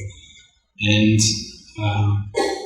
so I do think that it's important for us to go to provincial governments and to advocate for both landlords and to ensure there's a balance between landlords and tenants. Thank you. Yeah, I was just looking at the regional district housing needs assessment, and just Armstrong going and promoting that issue. That's something that we do through the regional district. There's 13 communities that are all facing the same issue, so that has more power when you go as a group like that. And as the other councillors have mentioned, those are issues that you bring up to UBCM and hopefully get some suggestions. But I was just looking at some other data here. We have a real issue in our town because we have a developer that wanted to put a whole bunch, one of the suggestions is have diversity in buildings so people can afford different things. But our community is 75 to 80% single family dwellings. We don't have many semi-detached, and I know when one of the developers put that forward, it was turned down by the people in the houses because they don't want some of those things that are in their neighborhood. We do need, and it's one of the strategies that came up from regional district, we need a diversity of housing dwellings, whether it's row housing, semi-detached housing, smaller homes, cottages, and the people in Armstrong, we're an aging population, all seem to want to have single-family homes. So until we change our mindset, we're not going to make much corrections if we're still building single-family homes. And you have to understand, well, a developer, if that's what people want, we better build what they want. But it's actually not what we need. So we have some mindsets that we have to change. Thank you. So I just do want to remind everyone, as is the tradition at our All Candidates Forum, if you would like to address a question to a specific candidate or group, individual, you can do so. And if there is anyone that has another question from the floor, come on down.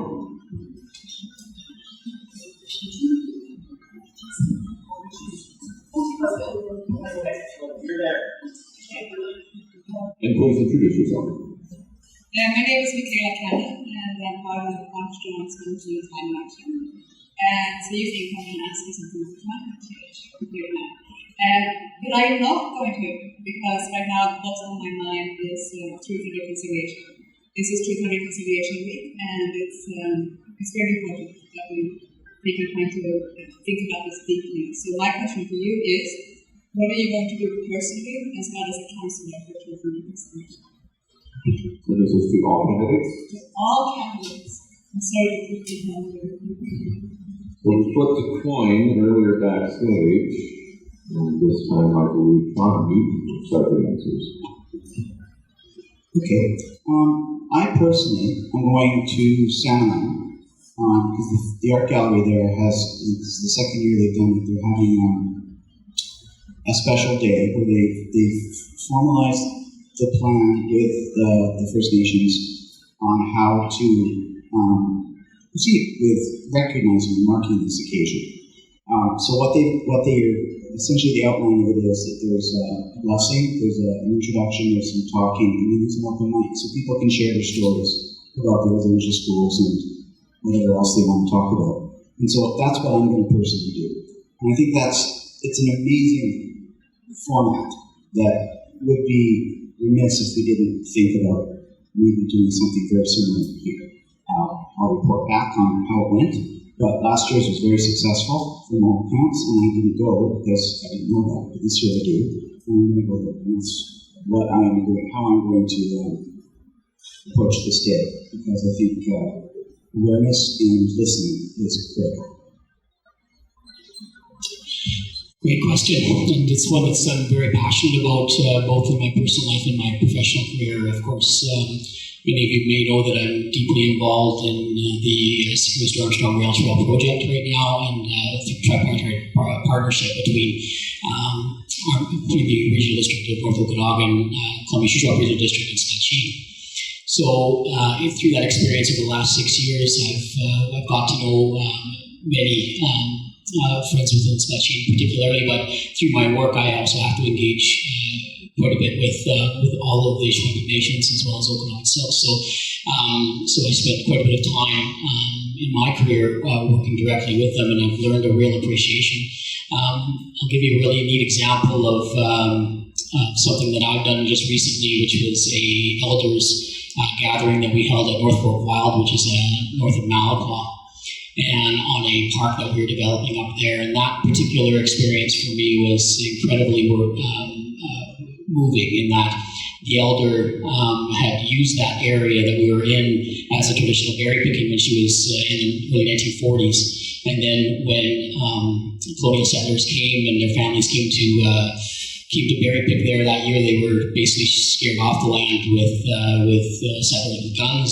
And so when we were up there, we actually had a real reconciliation type moment where we were chatting, and she says, I'd love to come back here one day and be able to pick berries and gather medicinal things from the trees and whatever else. And I said, well, you're welcome to do that at any time. And her eyes just lit up, and she said, wow, she says, we can do that? And I said, yeah, in fact, I want you to come and do that. Right? So I think that it starts at the individual level, and I think we all have a role to play on reconciling, and it starts with the truth and understanding and unfolding the true story of First Nations in our communities.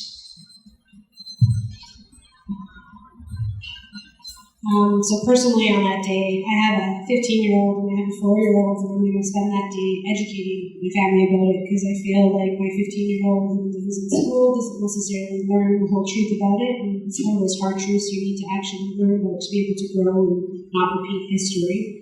I do kind of feel sad that Armstrong didn't put on a personal event for this, and I hope going in the future that's something that we can do as a community, because I think we all should share in that experience and involve everybody in it so that we can learn and hear those stories from the past firsthand, because to not repeat history, we have to learn history. For me, I have an organization that works with at-risk youth, and one of my workers came to me the other day and said, for Truth and Reconciliation, I'd like to do some workshop and do meeting and have conversations. And she thought maybe I was going to say no, and I was really excited that she was going to do it. On a personal level, I'm doing a lot of reading and a lot of soul searching. Would have to be election going to a training program on looking at decolonization for my workplace and other workplaces that I'm in. So that's what I'm doing. Thank you. The question came up. I gave some thought to this because it was close to a question that was asked last week when I was at the Spallumcheen as well. And you used the word personally, what are we going to do? I want to say, I'll tell you a story. I think personally, I think back to the times when the past chief, Wayne Christian, was chief at Spallumcheen. And he went to school with us in Armstrong. And at the time, he was just another student, didn't think anything of it. Then he started playing lacrosse with the boys and became a rock star, a lacrosse Shamrocks star. And when the story came out about the local school in Kamloops, I got to thinking about that. All those times that we grew up with those fellas, those children, those students, the same as we were, we didn't know what was going on in their lives outside. And so it really is an awareness. And I know we had community forums in the last few years trying to work together and come to various paths. But I do know now that we have the new chief, Thomas, in Spallumcheen. And I do know that there has been a conversation with my master, Mayor Peeper, and moving forward and having some meetings to see how we can work together. So I'll make more of a point on working on that. If you elect me, I'll do that. Thank you. Personally, I'm going to continue to treat everybody with dignity and respect, as I always have. I'm ashamed that when we grew up, we knew nothing. We were taught nothing. And it's our responsibility now to learn and grow from that. But like I say, if you treat everybody with dignity and respect from the start and just assume that we're all great human beings and go from there, I don't think there's nothing, we can't fix the problems from the past, but we can help change the future and make it a safer place for all of us. I'm glad they're teaching stuff in school now because we never heard a word.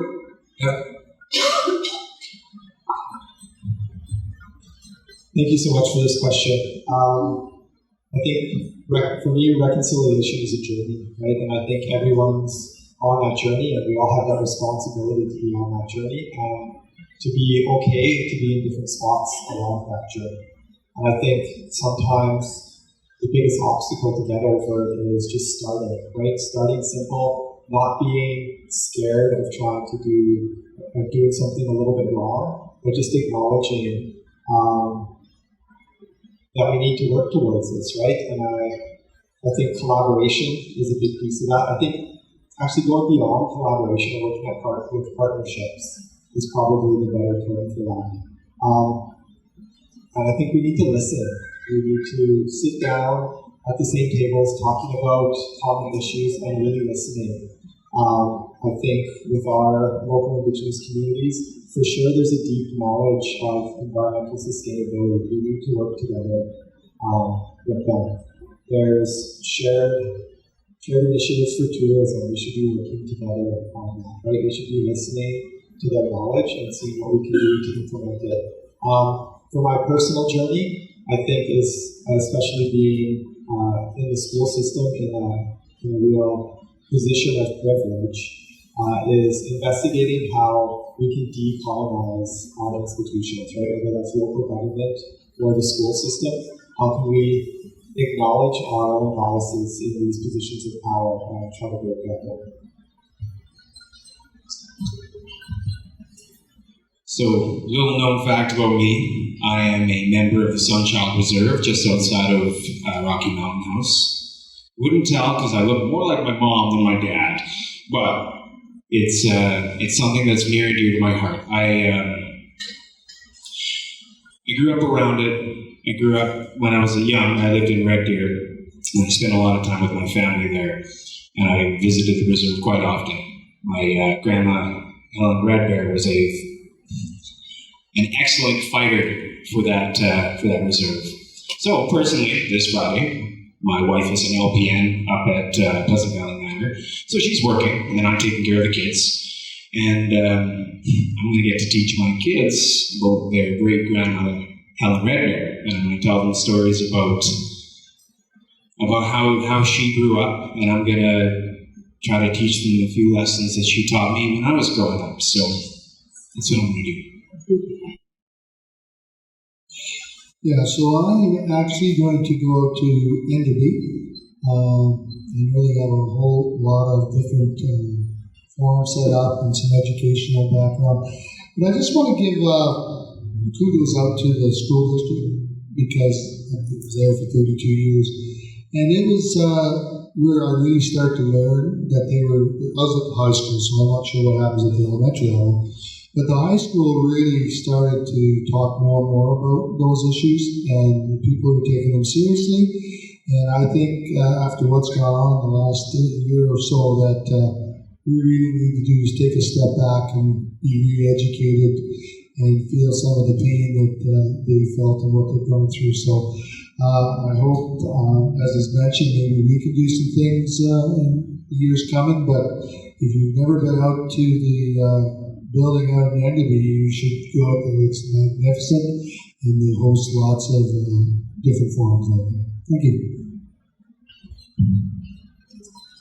Personally, I also want to give a kudos out to the school. My experiences with my children, we had when we were doing camping, we had the opportunity to experience some stuff with some events and just different ideas and games and with our children, and we're Indigenous oriented.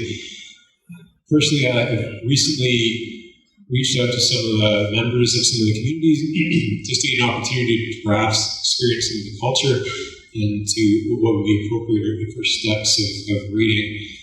And I also want to, from a council perspective, I looked through the 94 calls to action to see what might affect. Most of those actions were incorporated federal powers, but I did find in there that there was one opportunity for those who wish to change their names. And I thought that might be an opportunity for us to eliminate any barriers and perhaps celebrate that opportunity for them to, if there was anything in there with council that was elected, we would look into see if that would be a possibility, if there were any barriers. Thank you. And we definitely have another question coming from the floor. You can identify yourself and whom that you would like to ask a question to, or your answers from. Yeah, very good. To everyone, Justin T. resident of Armstrong.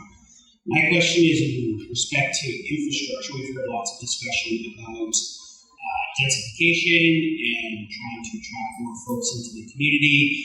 But we've also heard conversations about particular streets, but infrastructure obviously goes on beyond streets. It's water, it's sewer, treatment capacity, etc. We've heard some of the candidates talk about infrastructure deficit and how Armstrong has one.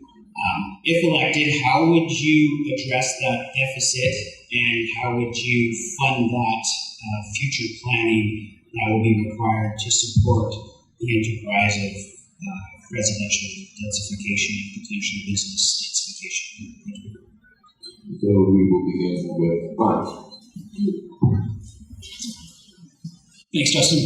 Great question, and I think it's one of the core responsibilities of council that we have to look at that. I think the buzzword and the keyword throughout all municipalities across the province right now is asset management and asset management planning. So, the current incumbent councillors can certainly speak a little bit more to this, but I think that the city is moving forward with an asset management strategy to address areas of the water fund, sewer fund, and the general fund, and how we're going to fund those moving forward.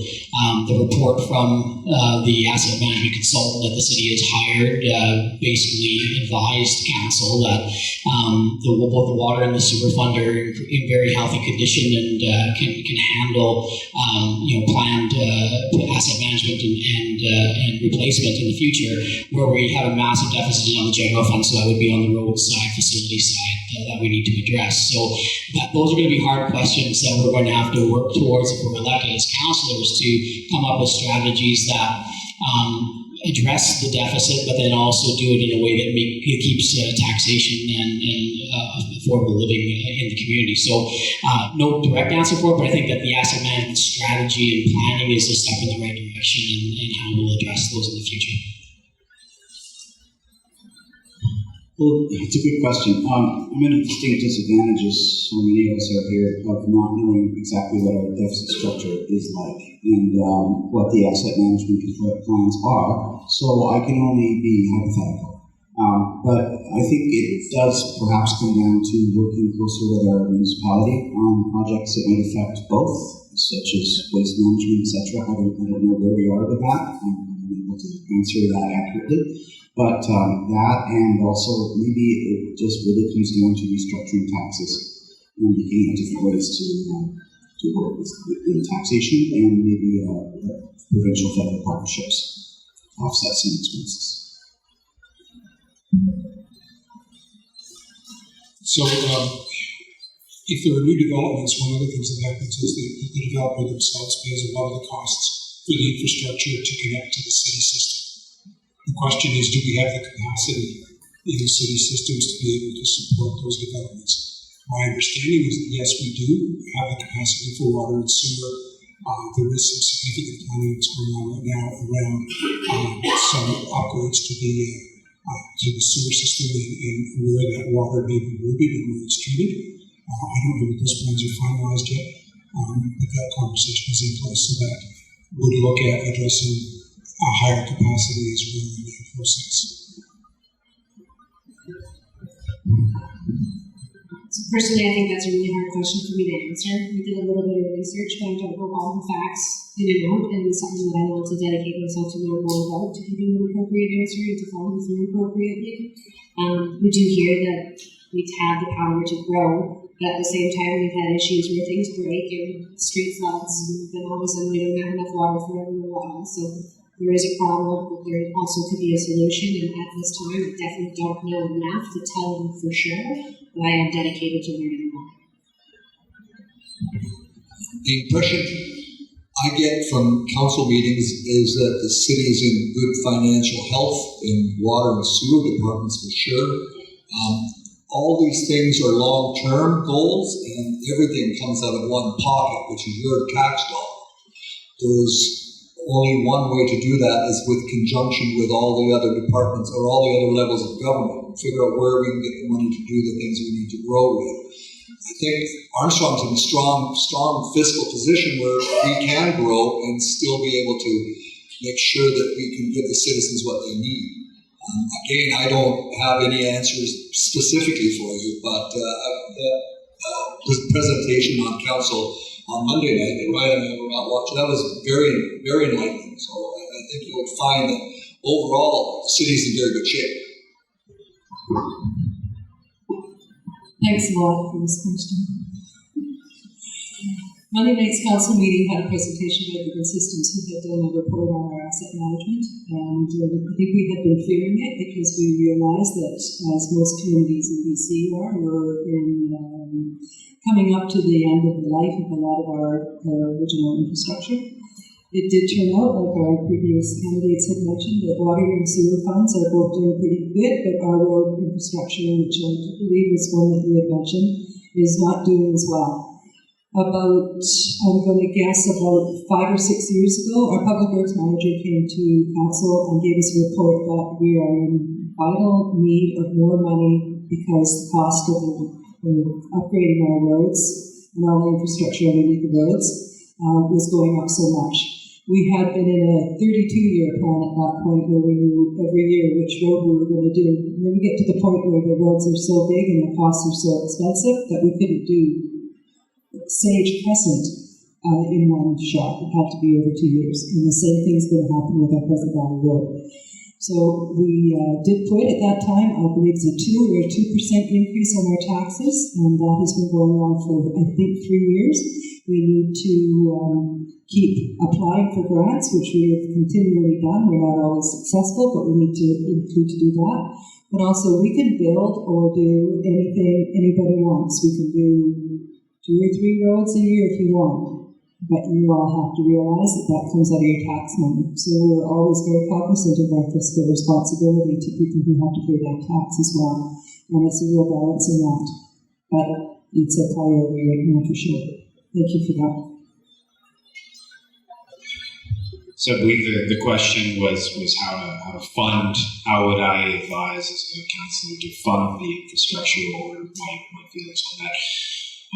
Because I am an inexperienced politician and fairly young, I don't necessarily have a good answer for you. The answer that I do have is that I don't believe in spending more money than we necessarily have, and putting my head down and doing the work and checking into community engagement with certain things. Where are the problems at? Prioritizing, I believe that would be the action that I would like to take. The asset management plan or report that was presented to council on Monday was really interesting, and for me it was confirming in what our strategy has been. Early on, when we were talking about asset management, there's not enough money all at once to do everything all at once, right? So it becomes a risk management.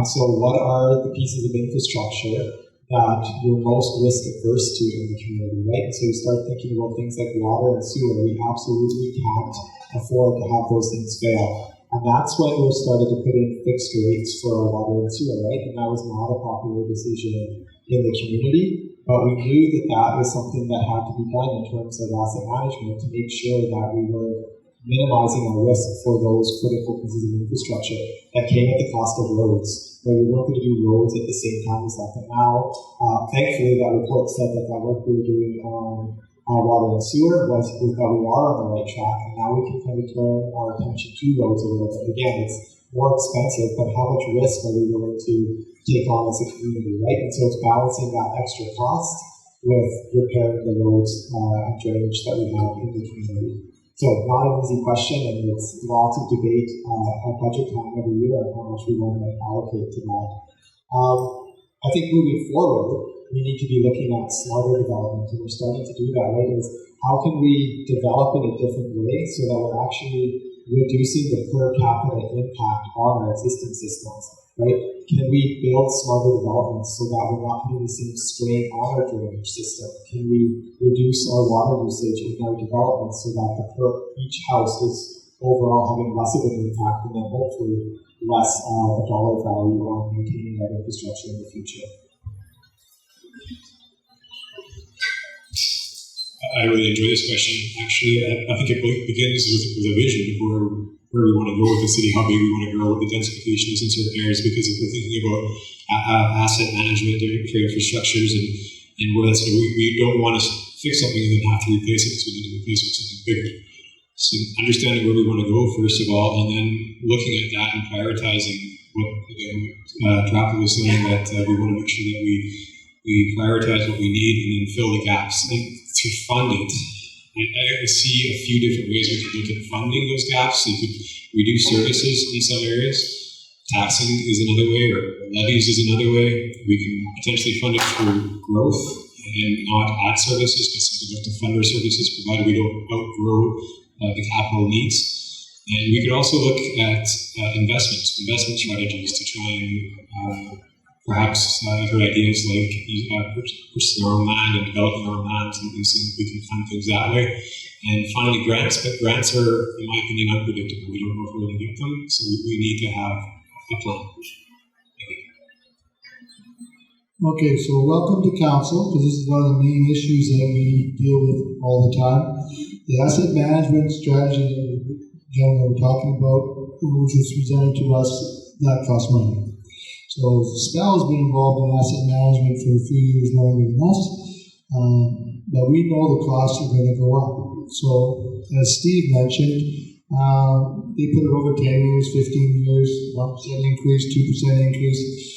It's got to come from somewhere. We rely on residential taxes for most of our money. And so at budget time, we look at, they'll come back and say, to operate the city, we need a 7% increase. Well, that's not what we want. So the last one we went to 5%. Well, 2.5% of that goes to operation, 2.5 is for infrastructure. So we talk about roads. I should have mentioned we had a 32-year plan.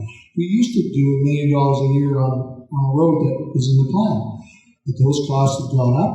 So then it went to every 2 years. As should have mentioned, Sage was so expensive we had to do it over 2 years plan. The same thing as I mentioned before, we're going to do PV North downtown, and that was supposed to happen next year, but because of funding and costs, that's put off to 2024. So we can hear that you want your roads repaired, but it has to come at where we can control the costs and not have all of a sudden 10% increase in your taxes. So it is decisions that council make around budget time, and we take them very seriously. We're not talking just asset management of the city, and I'll mention a little later, we're also going to do the asset management we are right now on the fairgrounds. So if we want to keep that the same, I'm going to tell you that's going to cost a few dollars. So that's another issue. But we try to keep the taxes down to around 5%, and that's just to keep things running status quo. Thank you. Thank you for that. Are there any other questions of an individual perhaps we had to address something this evening? We have Christine Fraser attending the microphone. So thank you everyone for putting your names forward for public office. So I'm the mayor for the township of Spallumcheen, and I have a question regarding the rail trail. So this is a little bit more regional, and some of the candidates may not know this, but I do know that some of you know it quite well. So for the last 130 years, CP Rail has had an agreement with local farmers to provide permanent crossings in exchange for land for the railway. Since the Columbia-Shuswap Regional District, the Regional District of North Okanagan and Spallumcheen have purchased the rail corridor for a trail and future transportation corridor with this agreement in place. My question is, if the regional districts attempt to remove or change these permanent accesses that are the only accesses for these farms, are you willing to stand and fight with local farmers to keep these rights? So that question is for Ryan Nitchie, Shirley Fowler, and I'm going to throw it a little bit at Paul because I think he's had a conversation with one of the farmers.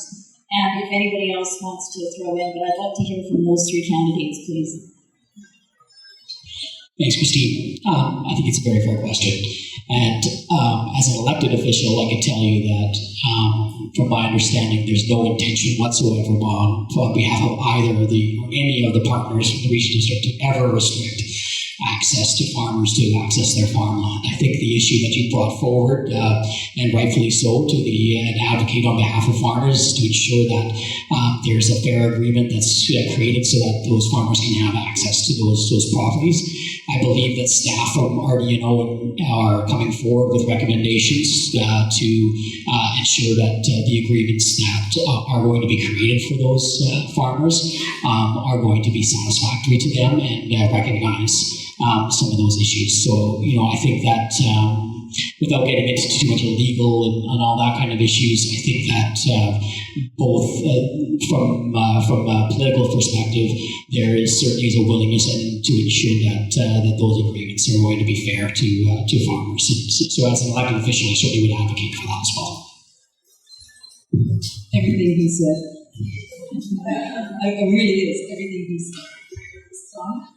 You can't hear me. So I agree with Ryan. I was at the Spallumcheen meeting with the farmers and agricultural land commission representatives, and I heard the passion from the farmers. And the whole time I was listening to it, I thought, how did they get so wound up thinking that anybody was going to cut them off from their farmland? That's kind of, and obviously I wasn't going to say that at that meeting where I might not have made it out of the door, but they're very passionate, they're very concerned, they're very worried that somebody would not allow them to pass across the rail trail to provide access to their farms for food, etc. And that's just ludicrous. There is nobody that would do that. So I did hear some concerns that had been raised from them, and there was talk about what that crossing agreement would look like. Would it cost them money to have that agreement? And would they have to pay insurance for liability for people crossing the rail trail? So those are things that are being sorted out at the staff level. But honest to goodness, nobody's going to keep those farmers from going to the fields. They have to have a little trust in that. And I hope that it doesn't hold up the building of the rail trail. Thank you for that, Christine.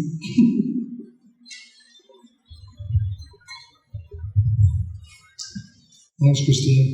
So when a farmer contacts a council from the City of Armstrong, I kind of want to listen.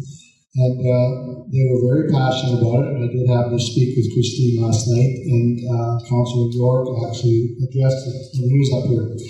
But I think their concern was they've had agreements in place for 100 years or whatever it's been, and all of a sudden they get inundated with documents, and slight changes of words and wording has really got them upset. So I agree with Shirley. I don't think that's very wise to not allow a farmer to cross, but that's not how they feel, because they've had agreements in place for so long, and all of a sudden these documents are coming out saying this will be changed, that will be changed.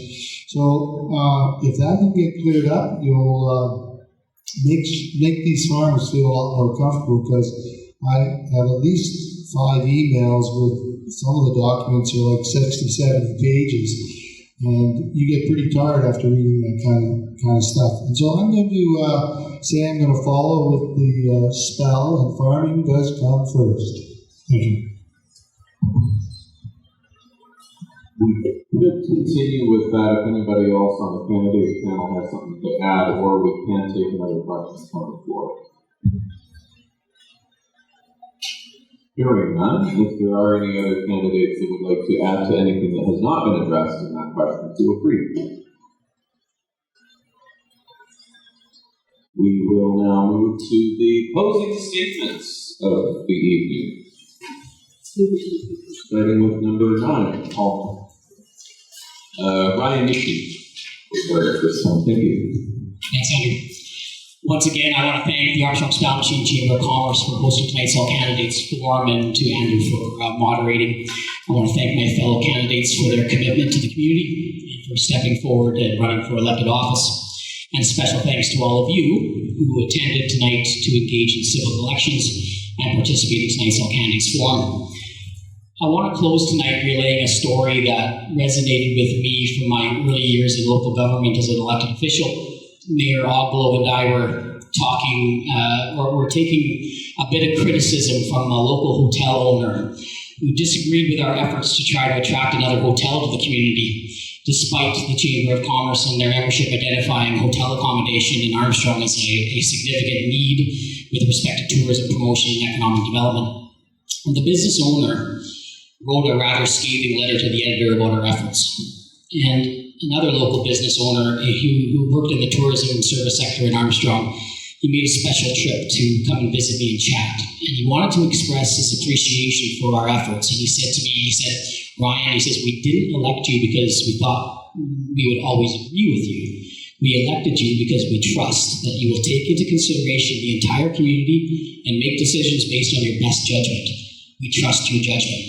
So I really appreciated that visit and those comments. And my hope is that on October 15th, you'll place that same trust in me to use my best judgment to make decisions in the best interest of our community. So with that, thank you very much for your time today. To Paul now, please.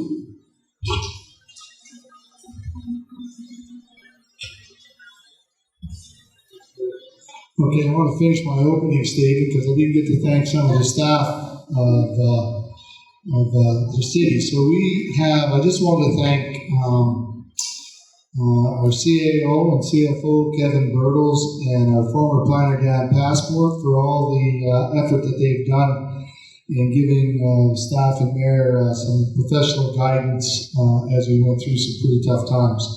And I just want to, before I close, I just want to mention that Roger's not here, Knox, our reporter.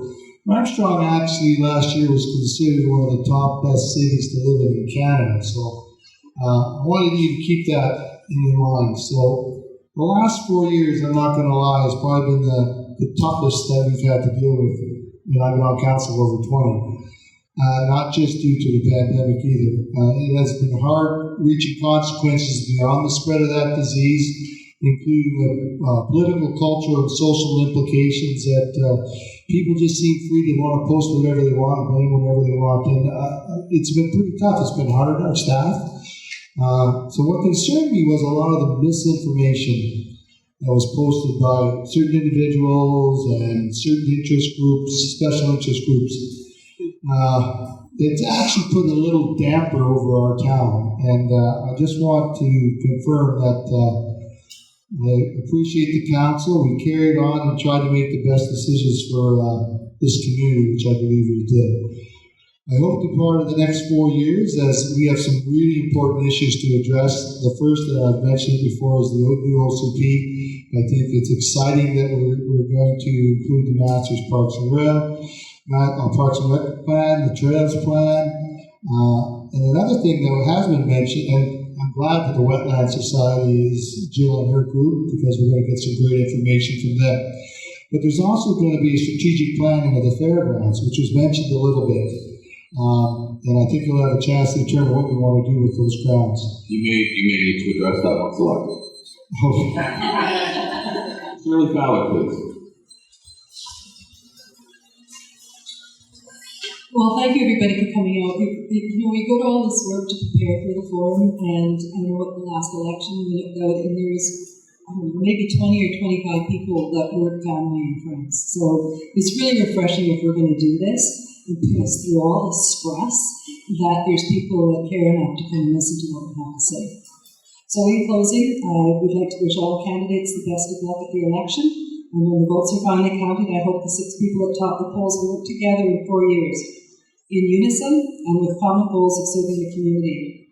With differing ideas and ways of thinking are wonderful, and engaging in great conversation and forming relationships are important as well. When the mayor calls for a vote, whether it goes the way all of council want it to or not, democracy rules, and council should move on to the next issue. In conclusion, I hope you will consider voting for me.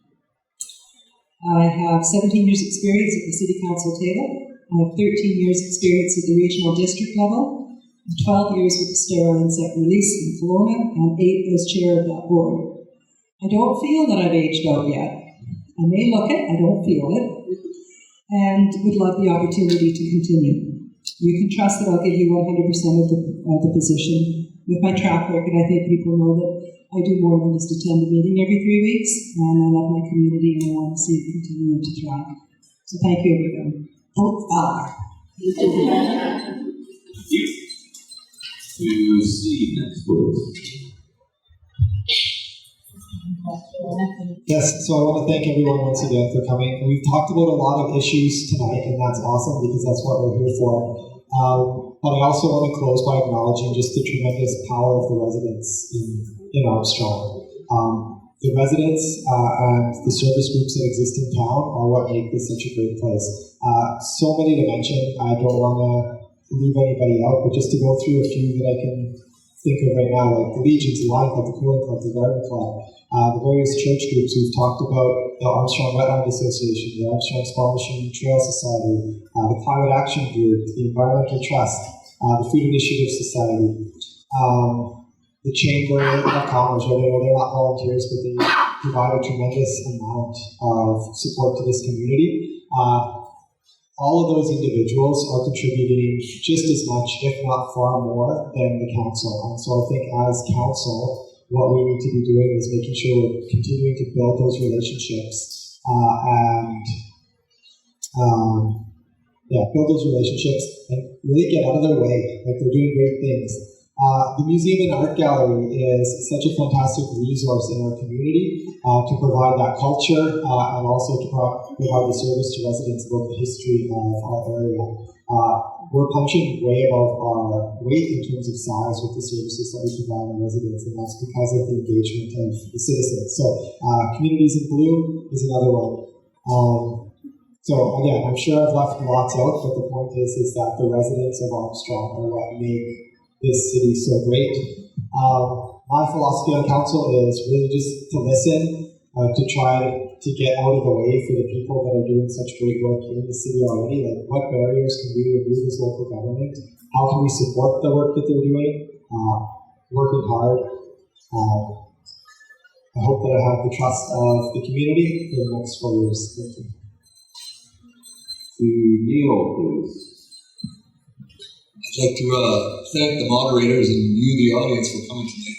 I believe that my skill set, after being in an industry which demands great teamwork and skills, coupled with the ability to be decisive in order to be successful, will make me a productive and vibrant council member. I hope to help preserve Armstrong's history and heritage, promote local business and tourism, and help protect our remaining wetlands. Armstrong has a bright and prosperous future, and I would be proud to help our community reach its goals. To Lydia. Again, I just want to thank everybody for coming tonight. I appreciate all of you. I know this is long, and it's hot in here, and everyone's ready to go home, so I'll keep it short and sweet. I would love your vote. I think that being that I have a young family that's very active in the community and in the neighboring communities, that I can bring a point of view that not everybody knows or sees. And I would like to grow our community to be even greater than it was. So thank you so much for your time, and thank you for the event. And to Mark. I first want to say thank you to the Chamber and the volunteers for putting them together tonight. And I want to thank everyone for coming out tonight to put us on the spot and ask us questions, help me understand everyone's perspective and to hear my perspective. To say as a voter in this city, I'm glad to see such high caliber candidates for all of us to choose from. I hope that I stand out to you as someone who you want to guide and represent you on council. And if you're looking for my name, unfortunately, I'm a W, so I'm on the bottom of the voter list, so maybe start there. Given the high degree of turnover on council, it's going to take some time for everyone to get their feet on the ground and for everyone to start working together. This is going to require a lot of work and a lot of learning. If elected, I intend to take things one step at a time. First, by learning the ropes and establishing connections with people and stakeholders. As a former triathlete who's competed in both national and international events, I understand the importance of unrelenting effort to achieve results. If I'm elected, I intend to put the same effort into serving the community of Armstrong. Thank you. And please have the microphone to Ken. Thank you. Again, welcome, and thank you for coming tonight. It was really nice to see this kind of turnout. I bring a lot of experience with me that I would be happy to share. I have experience in governance. I served as a school trustee in Armstrong. The last school board that we had in Armstrong, and somebody told me when I was starting as a trustee, I was involved with the job. They said, go a couple of meetings a week, and once a year you go down the coast for a meeting. I went to one meeting and I got elected as the board chair for one of these school district associations in the province. And the next thing I know, the province has announced that they're going to have a task force on efficiency and effectiveness in education. And so the deputy minister tapped me to be on this committee. So I spent about a year and a half on airplanes and living in hotels. So I know about commitment to a job, and I appreciate that this is not an easy job to take on.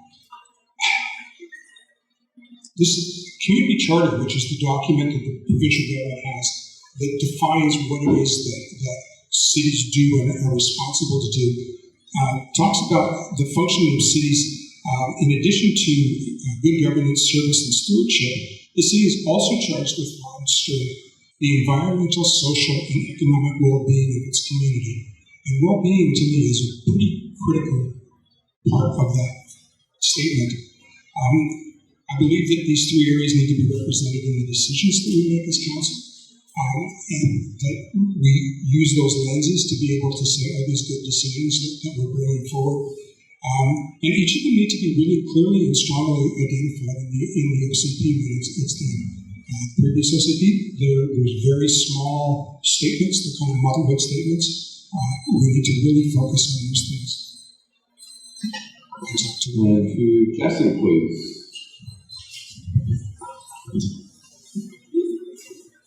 So first of all, I'd like to thank the Chamber of Commerce and Patty. We appreciate all the work, not specifically you, Patty, but everybody in the Chamber. We appreciate you guys putting this together. Mostly Patty. I appreciate all of you guys sitting here, hanging out with us, being engaged in the community. And this is something that I'm really excited about, is community engagement and just engagement in the political side, the municipal, civic part of our community. It's really important to me. I'm a really hard worker. I try really hard at everything that I do. As you guys probably know from my experience with the Metal Fest, I made you guys like metalheads. like, come on, guys, you know? And I believe strong leadership comes from the top down, and like, it's not hard to just pick up your trash. I taught those guys, man, and I'm not saying I'm going to teach you, but I'm here, I'm passionate, I want to be in this position, and if I get elected, I'm going to do my best. Thank you. And to close out the show, Sean Newton. Okay, before I start, I want to talk to you a little bit, because I didn't finish my statement about truth and reconciliation, but I was remiss in not bringing it up. The reason I'm going to sound an arm for theirs is because I never worked there, so I'm kind of doing that thing.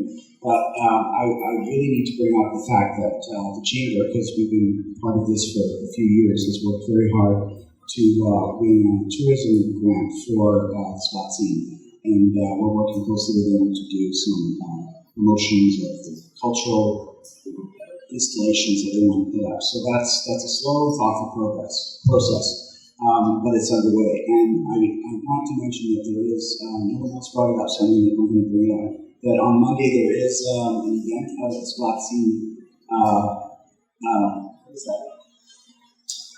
Center. Thank you. And they're inviting us to come. So rather than us doing an event, I want to correct what I said earlier, that we don't have to do an event because we've been invited to an event hosted by the First Nations. So I think that is a good place to go if you're interested in doing something like that. Now, as I'm the last one, and my notes are a total mess, I'll make it really quick. I'll just finish my opening statement. I think livability in the city is my way of considering that the future includes additional parks and green spaces, enhanced and upgraded. All agreements with private partners are consolidated. We should pursue a formalized doctor retention plan, and of course set a course to, see my notes are mess. Anyway, thoughtful, smart development.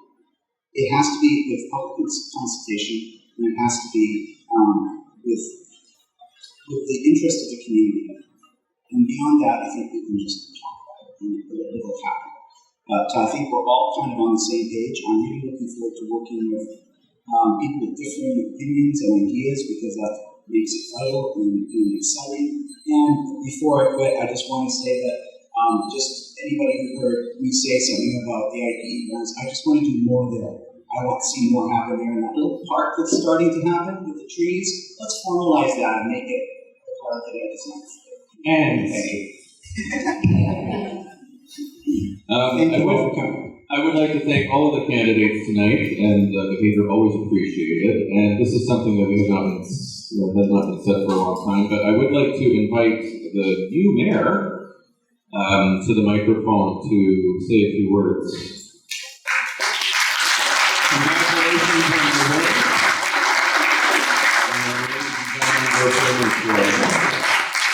I'd like standing up in front of all these funny people because they make me look bad. Just be 2 minutes long. Yeah, all right, 2 minutes. I'm really looking forward to working with this group of people. We get to choose 6, and we have some outstanding candidates. We're well represented. We have lots of great ideas, and I think we're going to have really good council. My job that I see for the next 4 years is to get traction for a bunch of the ideas that we're putting forward, and work on our community's priorities. That's all I have to say today. Thanks for coming. Get out and vote. Thank you again very much to our audience tonight. Thank you for the questions, and we will see everybody on Election Day.